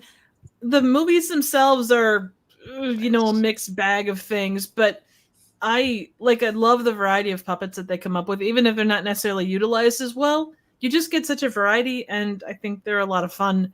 And the way that they contribute to the story is always interesting. And the effects too. They do a great job with the variety of things that they're working with. But the one for me that always stands out is Dolls from '87. I adore that. It's such it hits on your fears, and Stuart Gordon just, when it comes to that kind of horror, he does it right. That's all I That's a got. great choice. How about Monty's you, rubbing his Jen? hands. Ah! Yeah. I'm curious. It's not Megan. Thank It's God. It's Megan too. We can still be it's- friends, Monty. Now, if it's going to be one killer doll that will scare the crap out of anyone, it's got to be Annabelle. Huh? Yes, because it's like this. When you first see Annabelle in the Conjuring film series, in the Conjuring, it's like that's a scary ass doll. I love how they presented her. No, she's not. She doesn't move around like Chucky or Megan or any of the killer dolls. She just sits there with that look. You want to talk about just how they craft about how the Annabelle looks. She just looks like she's evil and she's going to do something very disgusting, and she just stares at you. Mhm. Even the beginning part of The Conjuring, and how they make Annabelle very scary, and how she scares the 2 nurses in that film was a great way of opening The Conjuring. Now, of course, unfortunately, the Annabelle movie, the first Annabelle movie was a bad one. But Annabelle Creation and then Annabelle Comes Home, those are 2 great films, and I always will enjoy what they've done to the Annabelle character. So when it comes to killer dolls, it's got to be Annabelle. That does actually raise an interesting question, and I know the design, they want it to be scary off of the bat, but if you were in universe and you saw that doll, even if it was a classic piece, why in the fuck would you pick that thing up? That is so, even without all of the, dirt and age and everything else, that thing is creepy. What the hell? Yeah, because the actual Annabelle dolls are Raggedy Ann. I know. Well, I'm sure there's probably copyright, not copyright. Yeah, copyright. Anyway, whatever. Yeah, it's copyright. That's why you couldn't use Probably, the that's true. they Right. couldn't use an actual Annabelle doll, so they decided to create. Yeah, so you got to give Warner Brothers credit, as far as what they did in order to make that doll look as creepy as hell and be evil as hell and not move. Understatement. They really did a good job with that. Mm-hmm. Good. Because I think if it wasn't in Raggedy Ann doll, I don't think it would be as scary. It sort of puts the cartoons in a new context, doesn't it? Oh yeah. Well, that's anything Yeah. from that era, and even like a normal China doll can be quite creepy given everything. Yeah. Mhm. Dolls can be creepy in general. That's Oh, kind yeah. of what Dawn. That's what started it with Dawn. Especially any like the old like style like porcelain doll. They're always like really weird, creepy looking. That's what everyone says. I had a bunch as a kid. I collected them and stuff, and people would come in and they'd go, "They're unnerving, Jen." I went to a They museum are. once that had a carousel. Like it was a museum of oddities, and they had all these like the China dolls on this giant like 3-story carousel, and it would rotate around, and it's like they kind of like look at you at the corner of your eye, and you're like, ah!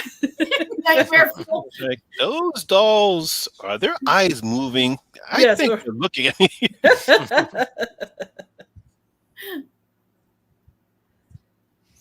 Jen, what's your favorite killer doll movie outside of Child's Play? I don't know if this counts, but I would say the Puppet Master franchise. They're puppets, dolls, puppets. Pretty close line for me. Yeah. I love the imagination and I love the creativity. And again, like Triv was saying with some of these other films, the visual work, the how they got him to look so good. It's amazing. And all the different puppets. It's so much imaginative. I fucking Puppet Master is a series that doesn't get as much love as it should, considering how out there we go. And it has Nazis. Which, that's always cool. Yeah. But for me, it would definitely be the Puppet Master series. But the original is my favorite, but I love all the Puppet Master movies. Full Moon in general, guys. Just fucking. Oh yeah. Yeah. When they fire on all cylinders, or when they fire right, they fire on all cylinders. They do. They do. They made some classics back in the day. They did. Oh yeah. Absolutely. Yeah, that'd be my pick too. I love the Puppet Master movies.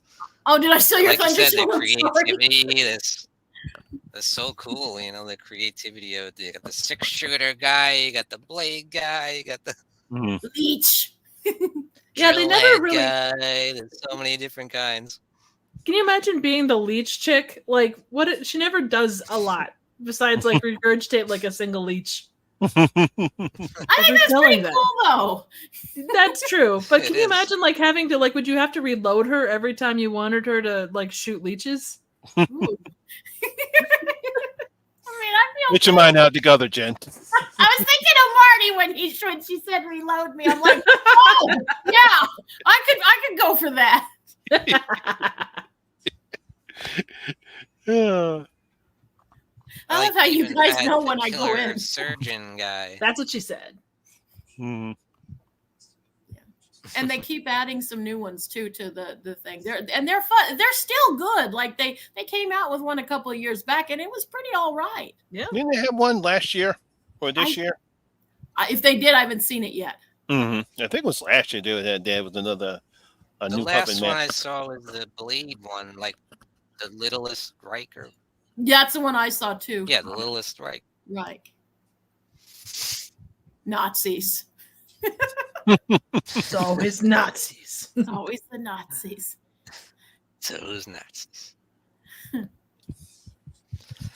So now we get into the kind of the made for TV or made for DVD series in the franchise. You had The Curse of Chucky. What you guys think about that one, Monty G? Curse of Chucky was to me a return back to what made Chucky great, just like Bride of Chucky did. I believe this is what the Curse of Chucky. The Curse of Chucky, because we get a little bit more background of Charles Lee Ray, which we never gotten in any of the franchises of the film. So we got a little backstory about that. It actually brings back more of the horror element, not the horror comedy element that kind of dominated more of Sea of Chucky than Bride of Chucky. And I thought this was a return to what I wanted to have Child's Play to leave, what I wanted Chucky to be. It was nice seeing his daughter being added on to the scene. I thought she did a pretty good job. I liked the whole entire film. I liked the setup. I love the kills. So to me, it was a breath of fresh air after Seed of Chucky.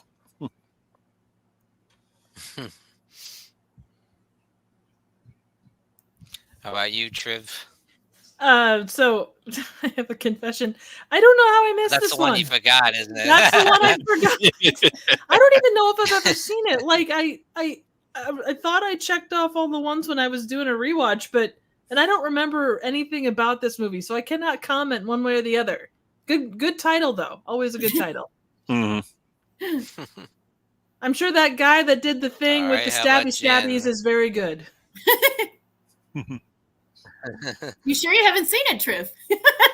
You know what? I'm spitballing here. I'm going by the things that came previous. Damn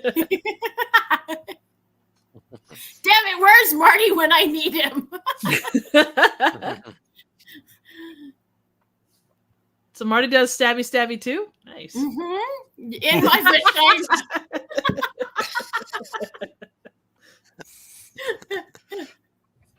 Somewhere in Ireland, if he's still conscious, God damn it, Jen. Somewhere he's saying, God damn it, Jen.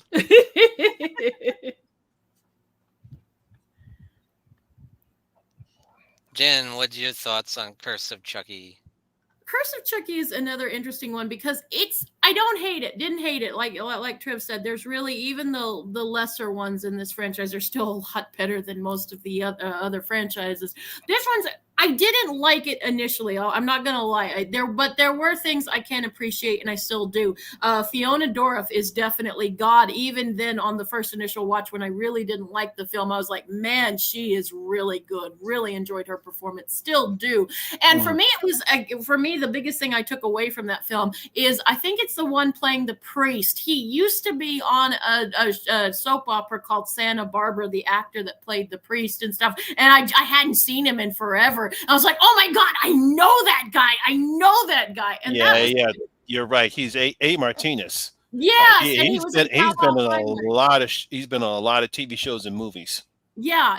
And I knew him from The Cop in Santa Barbara, and I remembered he did a movie called Pow Wow Highway, and I really liked the guy, but I hadn't seen him in for fucking ever, and I was like, I was thrilled to see him again, and I like that. This one's okay. I kind of miss some of the humor because it is very much more toned down, and I can understand why some people would appreciate that. It's not bad. It's just, for me, this is probably my least favorite Chucky, but even with that said, there's some things about it I really like. And like you were saying, Sean, there's some really good kills in this movie too. There's some fun kills. It's not bad. It's just, if I was going to do a marathon, this is the one that I would probably, like, if I had to skip one, this is the one I'd probably skip. I mean, I could watch it really easily, but this is my least favorite one if I'm going to be really honest. So you're saying I forgot the right one? Yeah, it's not bad. It's like, Fiona's great. Fiona Dourif is like the really cool reason to see it. And if you're like me, and I remember Santa Barbara when I was a kid, I was like, oh my God, there's that hot cop from Santa Barbara. And the subtext for this episode tonight is hot cops. Yeah, hot cop again. That does seem to be a theme with this Child's Play franchise.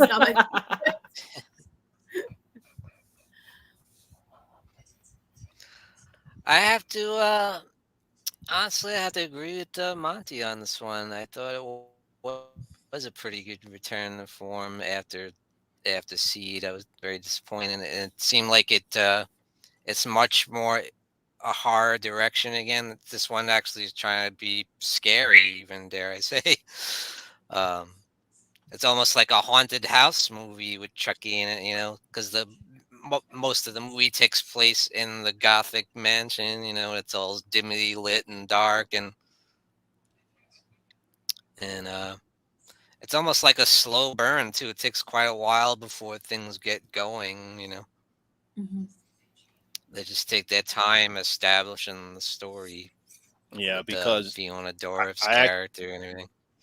yeah, because when during the end, during the third act of the film, it kind of ties into what happened in the beginning of the first movie.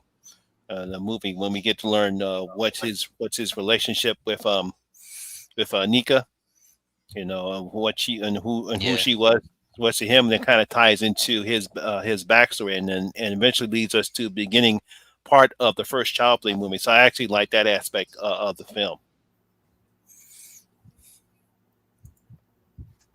Yeah, I think it's fun. I like how they kind of went back to the classic look of Chucky too, like the original, and I like the effects work on him too, even though they used some CGI, of course. Um, it's got some nice kills, and I like how like halfway through the movie they start to reveal like under the skin he kind of still has the brighter Chucky look with the Mm. patchwork and.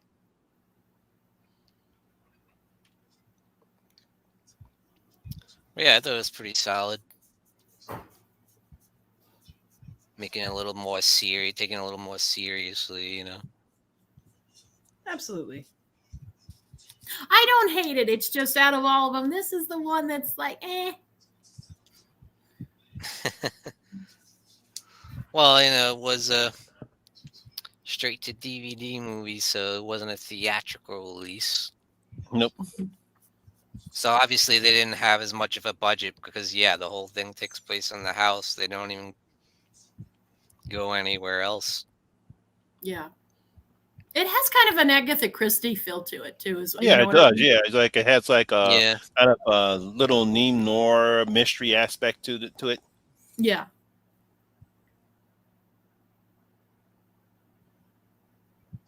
It's kind of like if Tim Burton made a Chucky movie. Hmm. I could see that. I could see that. But I thought Fiona Dourif was very good in it. She was a nice addition to the franchise. Yeah. The apple did not And fall they far from bring back Jennifer Tilly a little bit.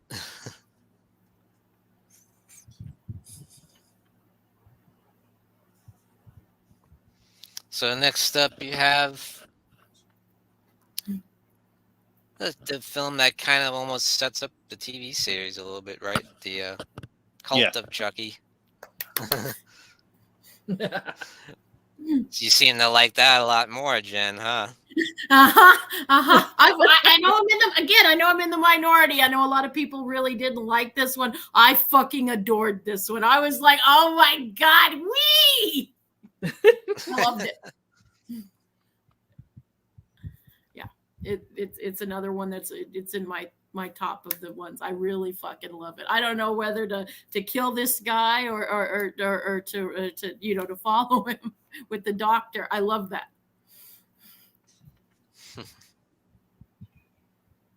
What's one of your favorite scenes?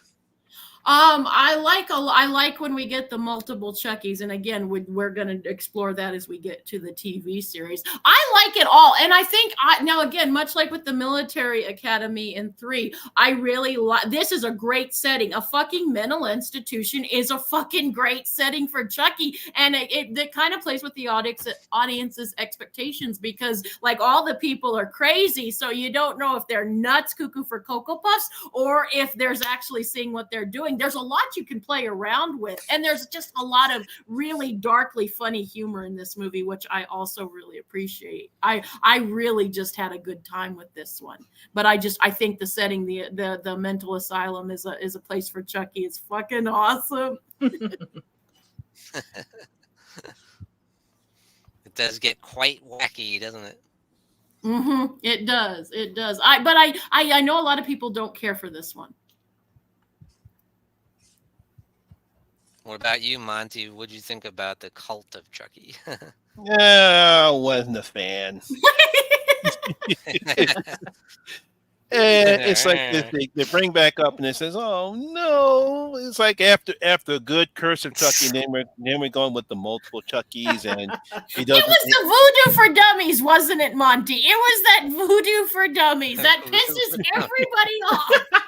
See, I think that's like cultural stuff aside, the concept of voodoo for dummies here going forward, it's so freaking funny. I love it. I'm with you. Yeah, I mean, I get the humor. It just didn't work for me. I have a when it comes to humor for me, I have a sort of a very unique style of humor. It's like when I see Trading Places, I love that movie because to me that was funny. I love that type of humor. When I see humor like say Animal House or in those Seth Rogen's movies or those movies like that, that humor doesn't appeal to me at all. And stuff like this, like with Seed of Chucky and this right here, Call of Chucky, and I know they're trying to be humorous, and somehow that humor does not work for me, and that's the reason why this film did not work for me. I didn't like the multiple Chuckies, all like that. It kind of works. It kind of did a little bit better in the TV series, but for here, I didn't like it at all. So you're saying that we need to have someone shove an entire salmon down their Santa suit? I don't know whether to kill this guy or take notes. I thought that was a really funny line with the doctor. I love that line. I don't know whether to kill this guy or take notes. It does go to show you that Chucky, like, he's not, because with like Jason and Michael, for as awesome as they are, they're kind of they're tad one note when it comes to what they do. Like, and even to some extent Freddy. But you get Chucky, and he just, like, he's constantly observing, going, you know what? This person's a bigger piece of shit than I am. Let's see. Manipulate through hypnosis. Got it. Cool. Thanks. Like, there is growth and change, regardless of what your thoughts are on the movie.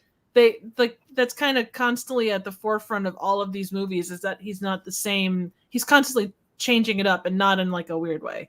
Yeah, well, I think that's why, especially with growing up with it the way I did, I think that's why it works, because it is he is constantly evolving, and sometimes he's actually the better person, sort of, for a killer. Well, and that's a sign of a, like kind of a, not, I wouldn't call Chucky nuanced, but there is that level of, it goes to show that there is a spectrum of people. There are people that are going to be actively worse than Chucky, even though he's killed at this point, a couple of hundred people, I'm sure. Yeah, exactly. That's what I like about him. I'm not a monster, Jake. I like that they're not afraid to try different things like that, though, even if it doesn't quite work always, Yeah. I thought it was a little bonkers for my taste, but I have to check out the series though to see really where it goes. The series is going to get a little bonkers in some places too. Oh yeah, yeah. Unfortunately, there's some good things about the series, but there's some not good things about the series. Yeah, but I would say that the good outweighs the bad, wouldn't you, Monty? Oh. Yeah, I would. Yeah, 100%. I would. Mm-hmm. Like, it was, I don't know, I binged it the past couple of days, and man, I was blown away by what they did and how, like, it does, and we've talked about this, but it does so much, in that universe, and I don't know, I enjoyed 80% of it. Oh yeah, I did too. Mm-hmm. I love 90. I did too. Don't Fear the Reaper, what they do with that song in a couple of different episodes, I was just like, oh man, it weirdly hits you in the feels. It does. In some parts. It does very much. I like what Fear the Reaper is saying. I like when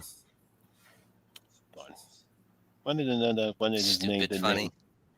No, not Stupid Funny, not like Adam Sandler, but Jim Carrey's what was that movie? Dumb and Dumber? Truman Show? No, not Dumb and Dumber. Oof, wait. Ace Ventura. I liked the first Ace Ventura movie. That was funny. Second one was no. It's like they just went overboard with what made Ace Ventura funny, and just tried to make him even sillier than he was before, and that's not the whole character of Ace Ventura. You know, yeah, I know Jim Carrey loves his physical comedy, but they just went over the board with Ace Ventura too. I mean, it's not Agreed. everybody that can pull off coming out of a rhinoceros ass. I Mhm. do They love definitely that did. scene. That's true. That Mommy. said, that the movie itself yet lacks a certain je ne sais quoi. I love that scene so much. Now, my favorite though, of like Jim Carrey, and I know we're getting off topic and I apologize, but you want me to crack up, like this movie will crack me up no matter what else is going on. It's in Dumb and Dumber, and I sold some stuff. You sold my dead parakeet to a blind kid.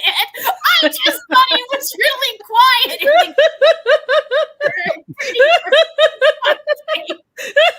I love that so much. Is it bad that the whole like farting That's and that whole scene on the toilet? I don't know what it is, but farts and that kind of thing. I can't help it. I just No, can't help it's just like, because I don't know if you guys saw Ghostbusters Frozen Empire. I haven't. One of the characters from the original Ghostbusters returns, and I thought that darn, why his name is escaping me. I Rick thought, Moranis? oh no, what you call him, the Dickless joke. That Oh, the step below the mayor guy. Yeah. yeah, I Robert thought. Peck, right? Peck, something Peck. Yeah, Peck. Yeah. I thought whatchamacallit was going to do the Dickless joke again, but he didn't say it because I was waiting for it. Because I wanted to crack up laughing because that scene I see for me, that's funny because he says the Dickless here. I forgot to throw up and said, "Is that true?" Yes, it's true. This man is. The whole audience died laughing in that scene. That's just Bill Murray, because he delivers a line so seriously and then deadpans it. You have no choice but the crack of it. But it's just so funny.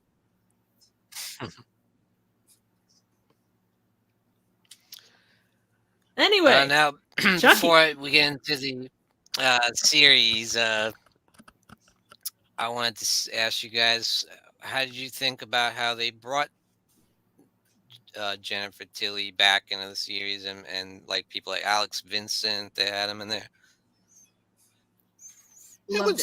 It was nice seeing Alex Vincent return back into the show, even though, despite the fact he has a little small cameo. He's more involved in the TV show, but it was nice seeing him. I was not surprised to seeing Jennifer Tilly back in the film, because I think at the time she was doing something else. That's why she couldn't be in the films. And when they asked her to do the cameo, she was able to come back. Yeah. Mm-hmm. I heard that, something like that too. Mm-hmm. It was interesting to see him, like, at the beginning torturing Chucky's head, and because you kind of wonder what happens to him and how much that can screw with a kid, later in life trauma. And that's some later in life trauma right there.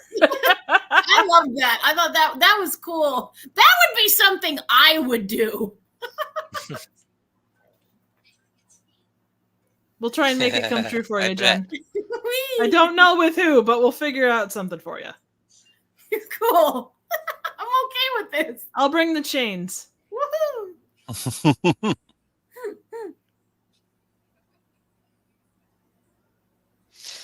So, guys, school me a bit in the series because I haven't really watched it yet.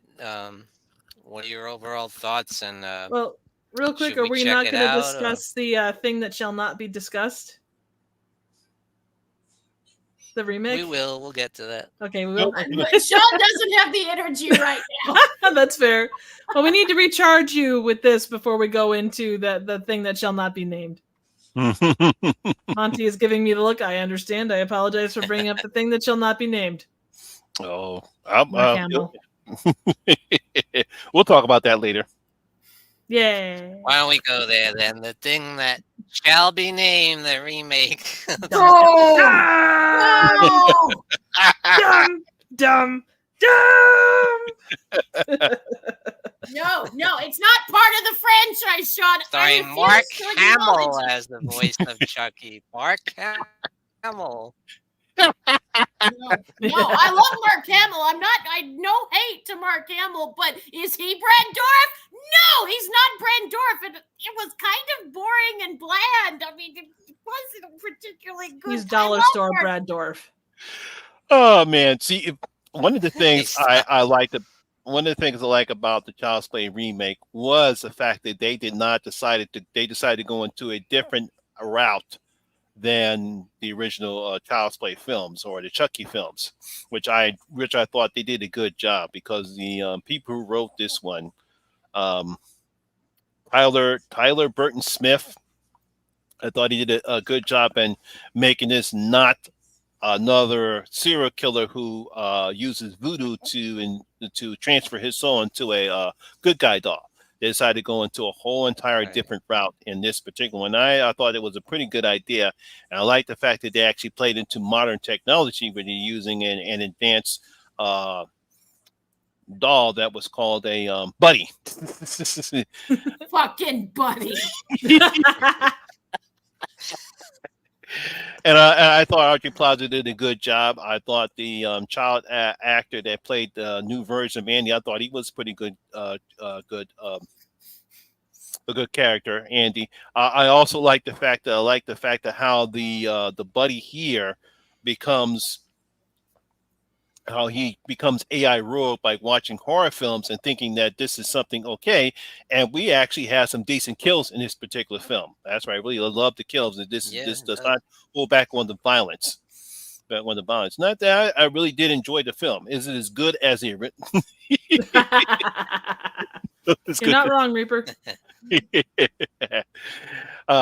it as good as I would say Child's Play and Child's Play 2? No, but I really did enjoy this particular film. It's definitely better than Seed of Chucky and Curse of and the Code of Chucky. Ooh, shots fired. Wow, you're going there, huh? You're going there. Wow. But as because it's its own story.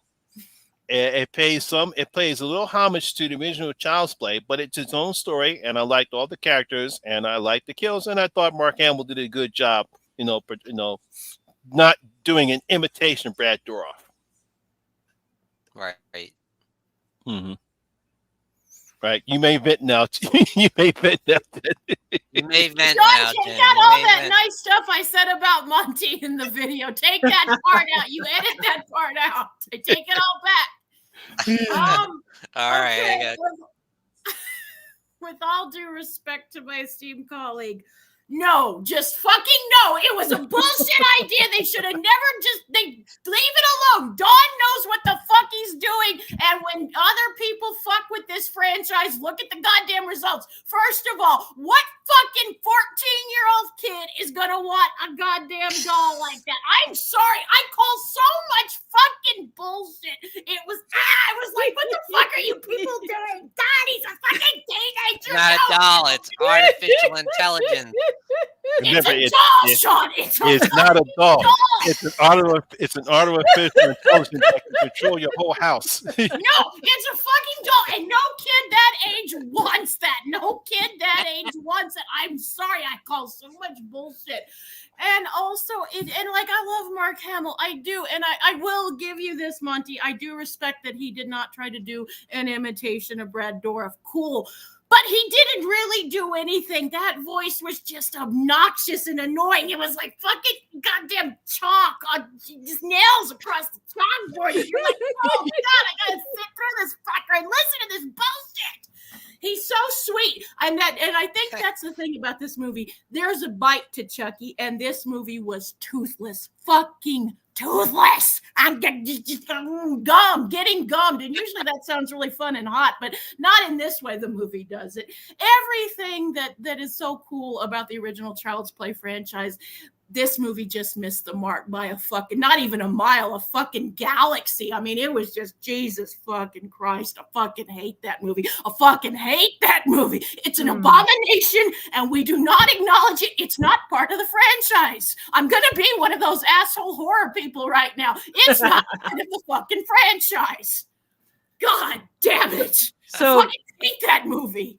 So Jen, is this a point where you say, "God damn it, Monty"? Basically, yes. God, I think it's Sean. Take out all the nice stuff I said about Monty.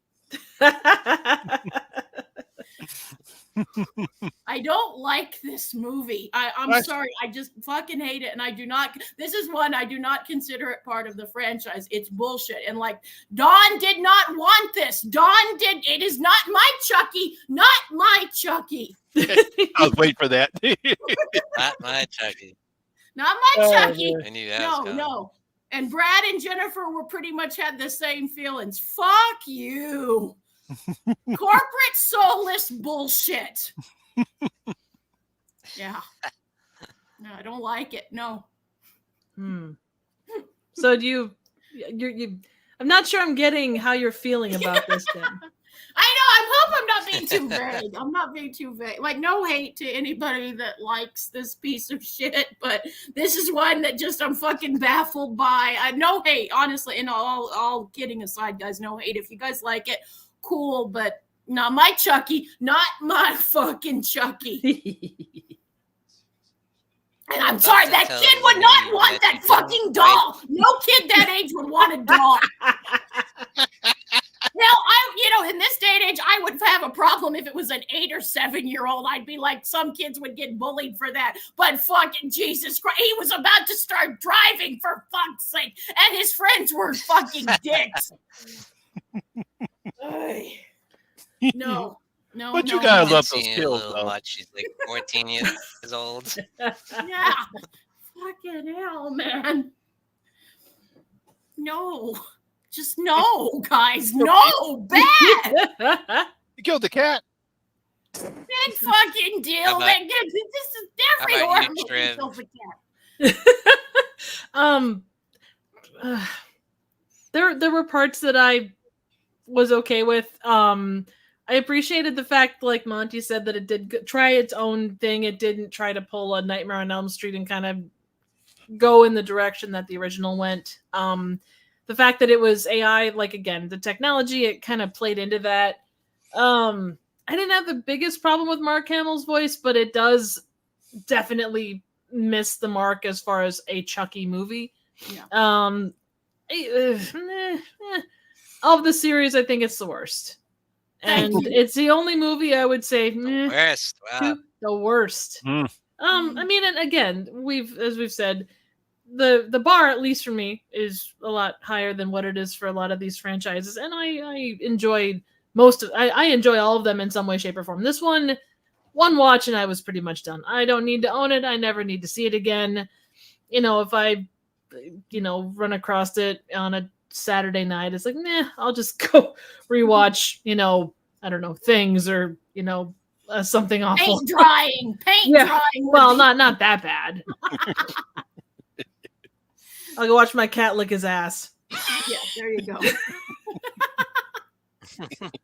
Again, it's serviceable. The That's effects more are fine. entertaining. The effects are fine. The acting is solid for what it is. But yeah, it's.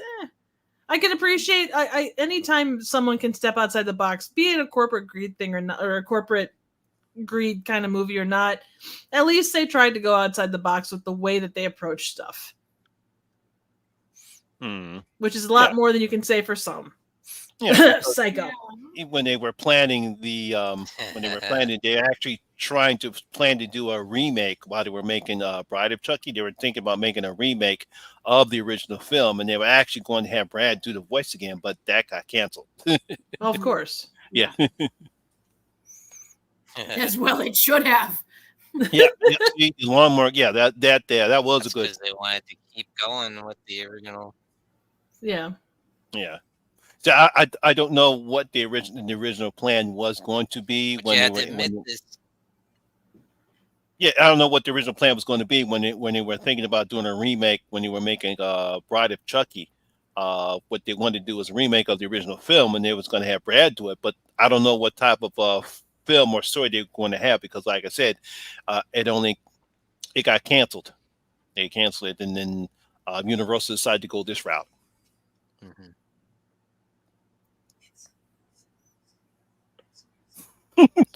The only thing I could say is because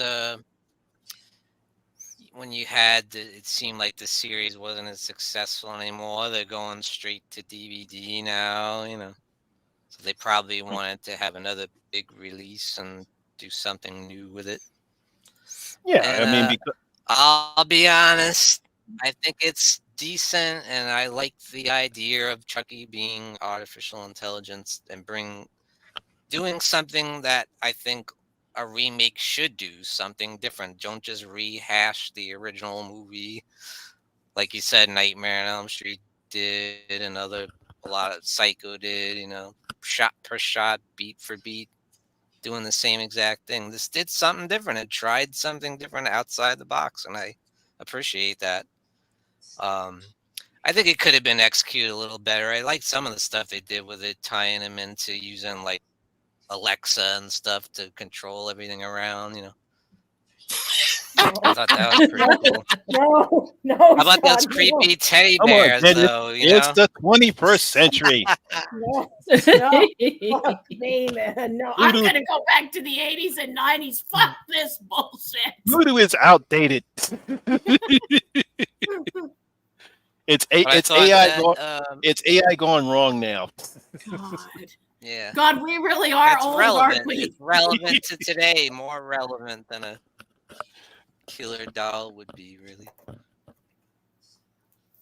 No. Although, yeah, it's a little much that he's like 14 years old, but Yeah, you think? Yeah, I mean, if there's anything I didn't like about the film, the fact that's the one thing I didn't like. The fact is like, why would a 14-year-old kid have a doll? That's the only thing I didn't like that aspect of the film. I didn't know why, because if you're going to do it, at least try to make it believable that a 14-year-old boy is going to actually have a doll. Because that's the only thing I didn't like about the film, was that there was no that didn't make any sense to me. yeah.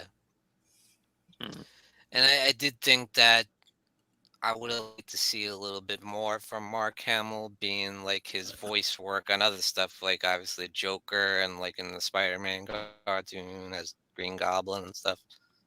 I would have liked to seen a little more of that in there when he kind of was restrained. It seemed to me. But I like how the doll like started out kind of good, but he kind of gets led the wrong way, down the wrong path, instead of just being bad from the get-go like Chucky is. And obviously I love how they showed Texas Chainsaw Massacre 2, a movie that I love. Yeah, I thought that was enough love. I thought in there, that was so interesting. I love seeing that and having that influence and. No, he sees when I'm watching a horror movie and it's Texas Chainsaw Massacre 2, and then that's where his algorithms go crazy. Yeah. I like that. That was cool. And there's some nasty kills in there, like Monty said. They didn't skimp on the gore and stuff. No, that's the one thing I was very happy is that they did not hold back on the violence. Could have been bloodier. Oh, well, I still love you, Jen. I love you too, but I'm not happy right now. Well, I Are bet you, Doc? what you are Which one are happy you? about is they didn't make a second one like they were supposed to, right, Jen?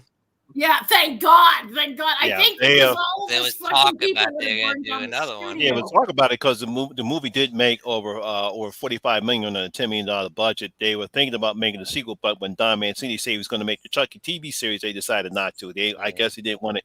They didn't want it competing with that. Yeah. Would have been too much, probably. Too much, and I agree with them. They decided, let's hold off. If we're going to make a sequel, we'll wait until after what's going to happen with the Chucky TV show. Yeah. And also just let's never mention this again. No. Oh, what, the remake? You mean the remake that we were talking about before? John, take out all the stuff I said about Trim, too. And take out your stuff, too, Sean. Like I'm Jen. redoing that video. Okay, So Jen. you know what I While we're want at a it, movie about real when quick? are I we want a gonna movie get about a 14 Chucky year old versus Megan? Oh, for fuck's sake, Sean. out of the frying pan And into the fire.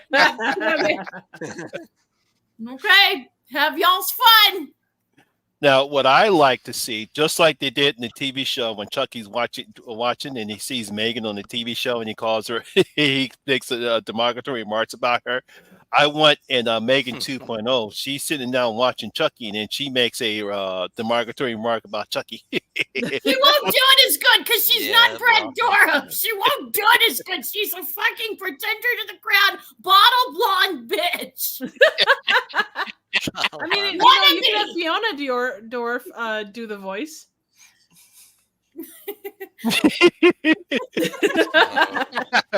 She's having second thoughts. Really burn your ass, wouldn't it? Babe, we'll get back to that. Now that would be interesting. That would be interesting to see her actually do the voice of Megan. Yeah, That would be really cool. that would really be cool. one thing I'd be okay. We'll see what this goes. Yeah, because she could do it. She's got a great voice like her dad. I mean, this could be this generation's Alien versus Predator. You know?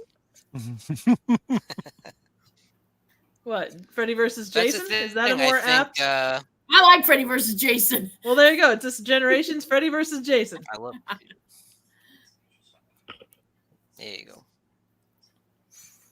Yeah, but I think, I feel like if they didn't make the Child's Play remake, we probably wouldn't have Megan. Yeah, because I another think reason it's to hate it, similar Sean. Halloween. Another fucking reason to hate that goddamn movie.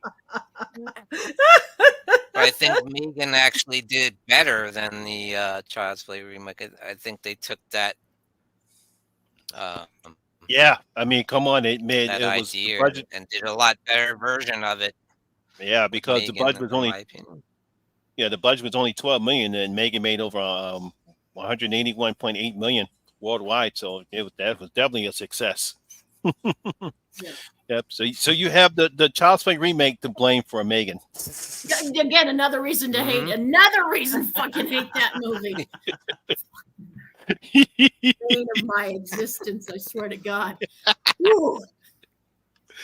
Oh man, no, it's like this because when you have the AI with the AIs going wrong, subgenre now, I think that's one of the reasons why, because of the success of Megan and with success of Megan, we're seeing more of those movies now, where you get the AI thing, even though we've had this way back, starting with 2001: A Space Odyssey. But and of course the Terminator franchise, when we had this AI going wrong. Hey, what's up, Dino? What's up, Dino? Hello. Hey, Dino. I think that's what made Megan so good and reads audience, even though the violence was calmed down a bit, but because how well they made Megan to be at first very efficient in helping Allison Williams' character with Violet McGraw's character, until all of a sudden her algorithms start to go haywire, like all algorithms do when it comes to AI go wrong. And then she just started, hey, look, I'm gonna do anything and everything to protect my human my human protector. So she starts killing people. Where does this sound familiar? And she dances. Oh, yes, she does. I love that. She sure does. No, There's something about that. I just love it. It's freaking hilarious. I know, yeah, because when that trailer first came out and she was doing that dance, I'm like, that definitely got my attention. It's one thing Chucky doesn't do. Yeah, Chucky doesn't dance. Sorry. He can dance Yeah. if you want to. He could leave his scares behind. But if you don't dance, and since you don't dance, well, he's no friend of Jen's. Never mind.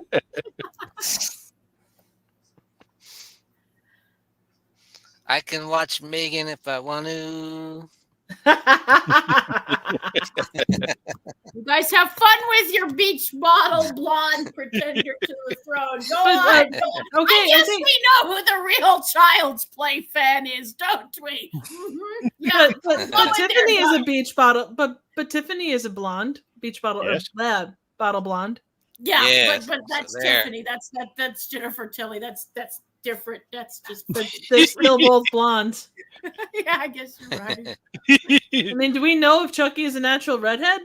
Have we ever figured that out? I think the curtains match I don't the think drapes we have. from the second. Well, we know that they don't on Glenn/Glenda. Yeah, that's true. They did show him jacking off, and that one was a seated Chucky. Seated Chucky. God like bless the little people. I know. I love that scene.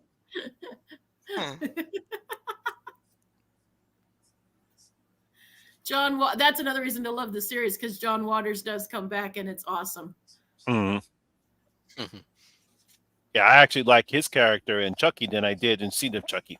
Yeah, I do too. Oh, I like them both, but I enjoyed what he brought to the series. I really like that. It just fits so much that he's in this. It just, I mean, you have to. So if he would have been in the remake, would you have liked it okay? Probably not, even though I love John Waters. There's some things that even wonderful people can't save. Yeah, sure. De Niro couldn't save that fucker, okay? Pacino couldn't save that fucker.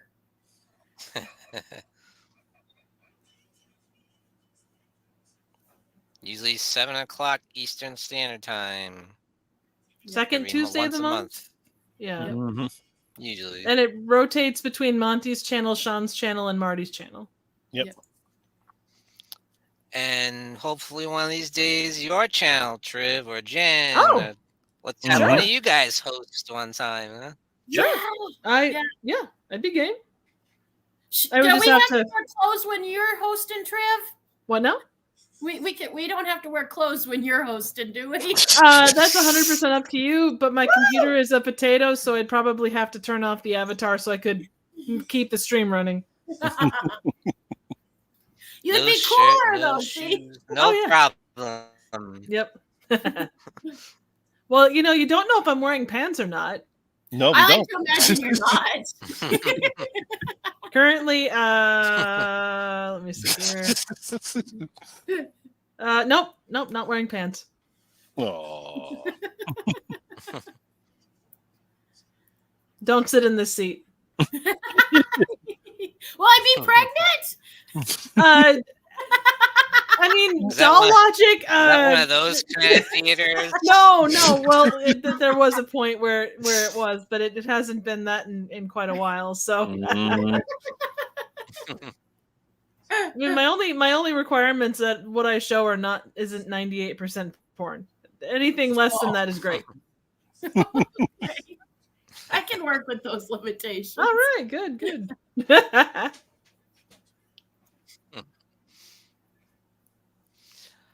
All right, guys, in closing the TV series, what are your overall thoughts on the TV series, Jen? I really, and like there were a few hiccups. I'm not going to say it was a perfect show, but I really loved it. And like I said, surprisingly, the thing that really hooks it for me is the heart. We have this wonderful relationship between these two kids. And there's a few times where you think something might happen to one of them. And I generally give a shit. Like I don't want anything. And you don't want anything to happen to their relationship. Fucking Devon Sawa getting murdered over and over again. And it's so much fun. It could be hackneyed and cliched, but I think it's so much fun. And Brad Dourif just being Brad Dourif. And then the last season when we get to actually see Brad Dourif like physically, it's like, oh my God, yes. I think I orgasmed a little when he walked on screen. I mean, there's just so many good things, and the humor is as good as it was in the best of the movies. I mean, it's funny, but it's heartfelt, but it also remembers its horror roots.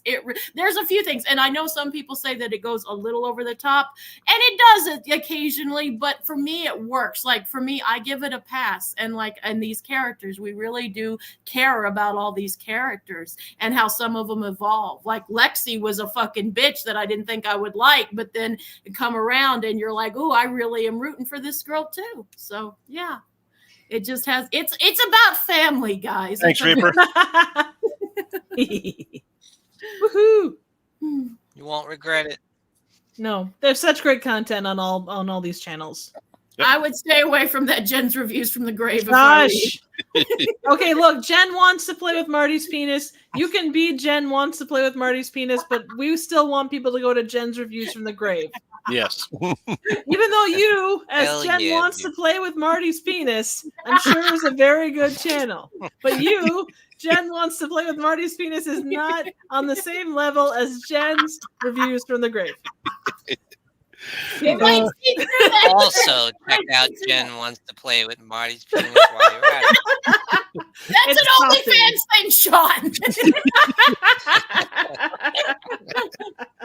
You gotta pay $5.99, and I still gotta talk Marty into it.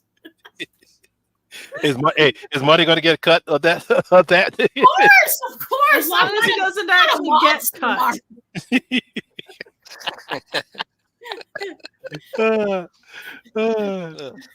I'll cut you guys in on the action too if you want. Yeah.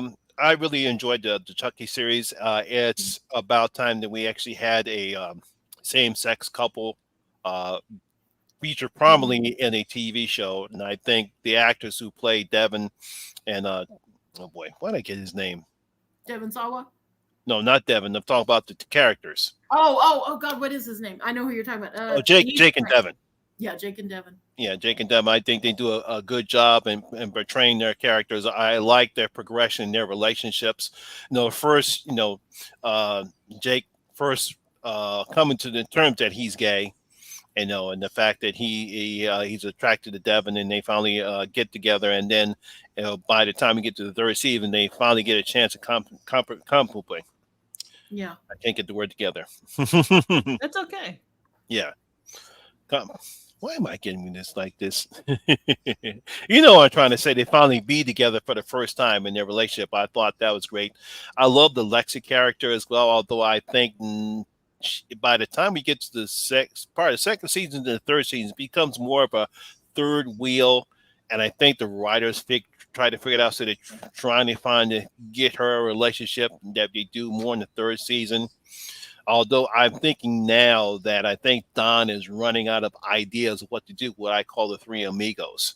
And they really need to do something to finalize this story plot that's going on with the Chucky series, because if they can't end the series at least by the fourth season, it's going to become stale. And it's like, what more can you? It's just like with the Scream.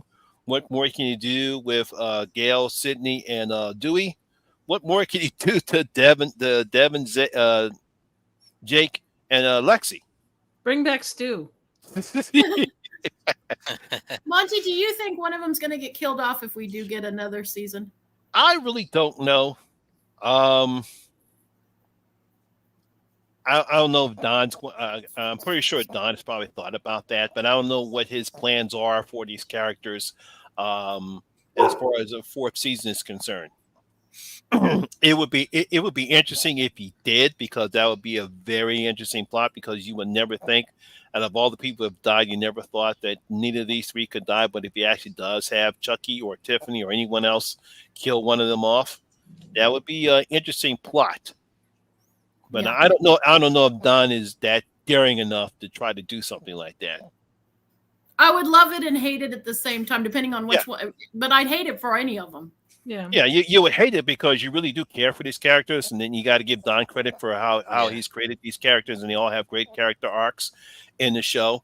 But like I said, if he actually decided to kill one of them, I don't know which one he would kill, and it would be devastating. I'm pretty sure it would probably piss off a lot of fans. I mean, put it this way: if anyone were to die, it would probably be Lexi. But then again, I think that would be kind of a cheap way because it's like, well, we kind of figured that out because, like I said before, she was becoming more of a third wheel, and her death would kind of be cheap, in my opinion. But because if you actually want to kill anyone up, you would have to be either Jake or Devin. Yeah, that's what I think too. Because that'd be more of an impact because you're breaking up. Yeah. But then again, because the series is more of a comedy than an actual horror, I don't know if Don is willing to go that route based upon how the series is. Yeah. It's not a serious film. It's not a serious series. Like, say, some other the horror series that we said, like, it's not American Horror Story or any of the other horror stories or horror TV shows that we've seen before. So him trying to kill one of the three amigos, I don't think Don is going to go that route because it changes the whole entire tone of the series. Yeah. Mm-hmm. I wondered maybe if it's to wrap it up. I just wondered if maybe but he does need to do something with these three characters because right now the last thing you want to do is to extend a series too long that your characters become stale. Yeah, it turns into The Walking Dead at that point.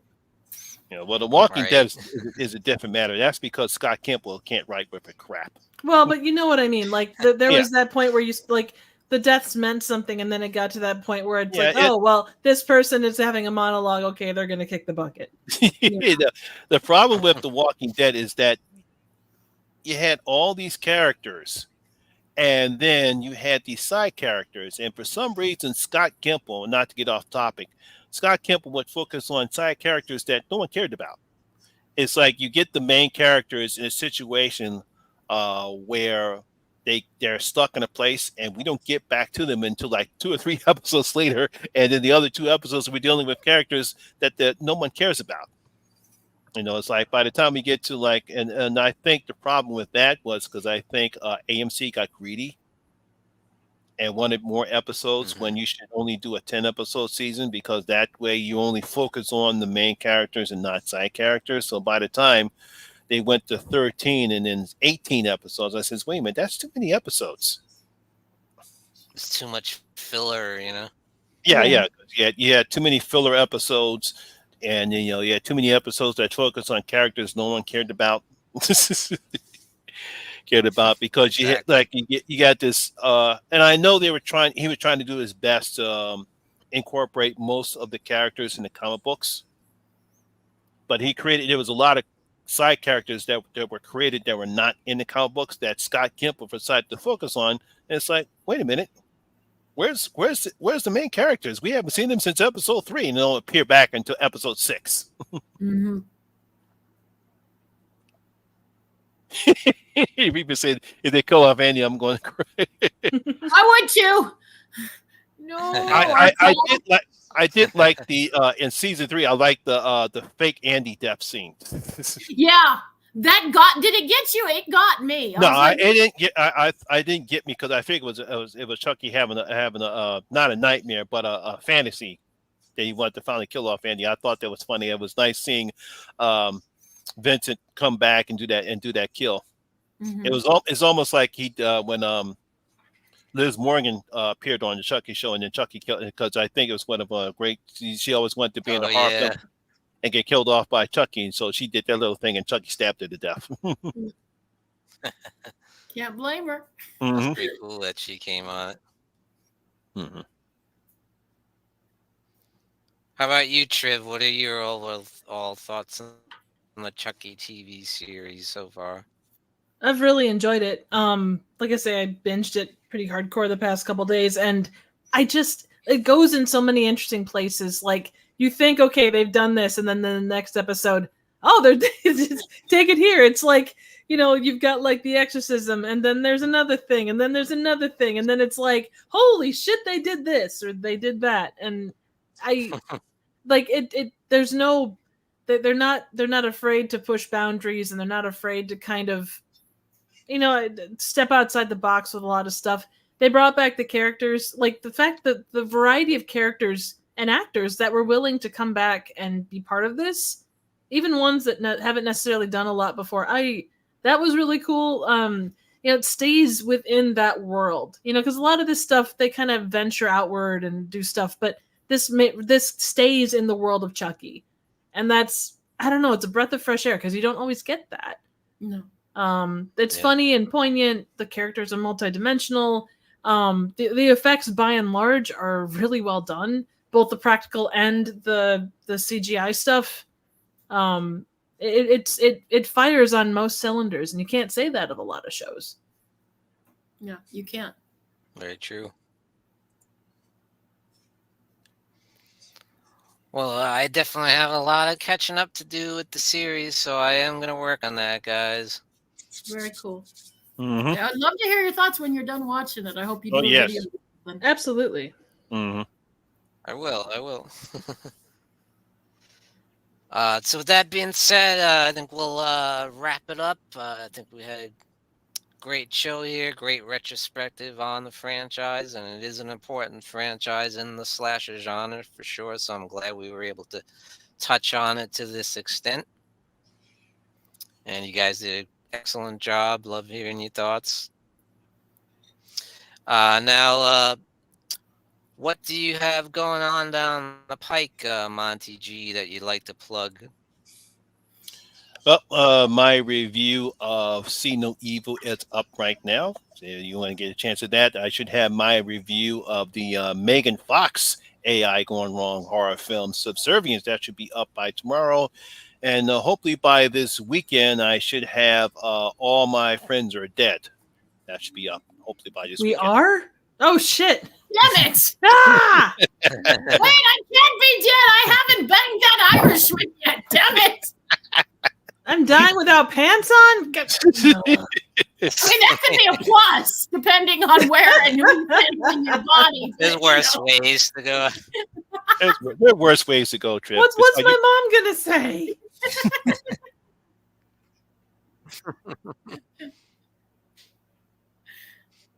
How about you, Trivial Theater? What do you have interesting going on in your channel coming up? I'm finally back up and running for my short form riffs. So there'll be a couple of those coming out, and then into October, if time allows, I should have a full month of like horror related, Halloween based movie things, bobbers.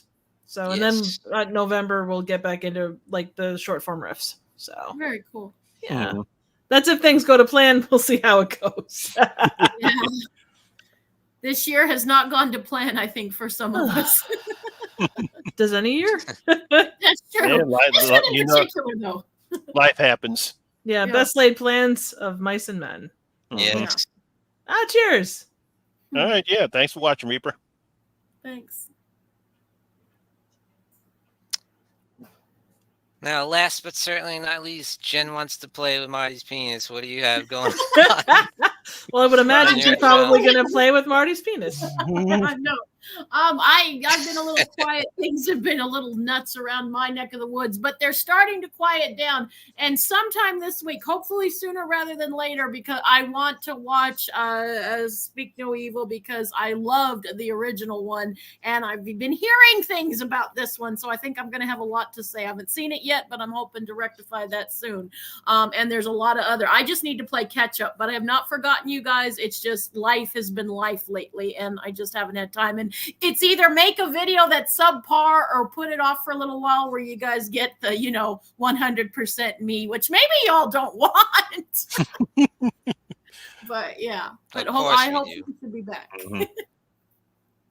So yeah, I mean, and I really want to see Excellent. Subservient. Like I don't think it's probably going to be good now, but I'm curious. Cool. And as far as me, I do have some stuff coming up. I am, as I told you guys, working on a tribute to the Horror Hangouts video. Mm-hmm. And so I'm deep into that. And I'm going to a horror convention this weekend, the Connecticut Horror Fest. So really looking forward to that, and I hope to get some good footage. I know, Monty, you just went to one recently. Yes. Had a great time at Monster Mania. That's awesome. Yeah. Mm-hmm. Yeah. So if I don't know Yeah, if Jen, Triv, you ever get a chance, definitely do a horror convention. Oh, I'd love to. One of these days, Frightmare, Texas Frightmare is probably the closest thing to my neck of the woods. And one of these days. Hopefully, Chicago, Yeah. they've got a couple things there. So, Oh, yeah, I would imagine. Yeah, so I'm going with the wife. Really looking forward to that. I hope I get some good footage for you guys, and that's who's going to be there? Oh yeah, Adrian Barbeau, Nice. Pierre Weller from RoboCop, Ken Kersinger from Freddy vs. Jason. Let's see who else. There's a lot. Doug Bradley, Ashley Lawrence. Yeah, a lot of good people. Tyler Main. Cool. Nice. Yeah, it's gonna be great. Lucky. Enjoy it. And then later on this month, we'll have the Morbid Hour stream, and we're going to be talking all about the Universal Frankenstein franchise. Ooh, nice. Ooh. Excellent. All right, guys. So that about does it for this episode of the Horror Hangouts live stream. Great show. Thanks everybody for joining us. Who joined us in the chat tonight? We had a very active chat. It was great to see. Absolutely. And a real fun show. So till next time, tune in and stay scared. Woohoo! Peace. Peace out, guys. Have a great night.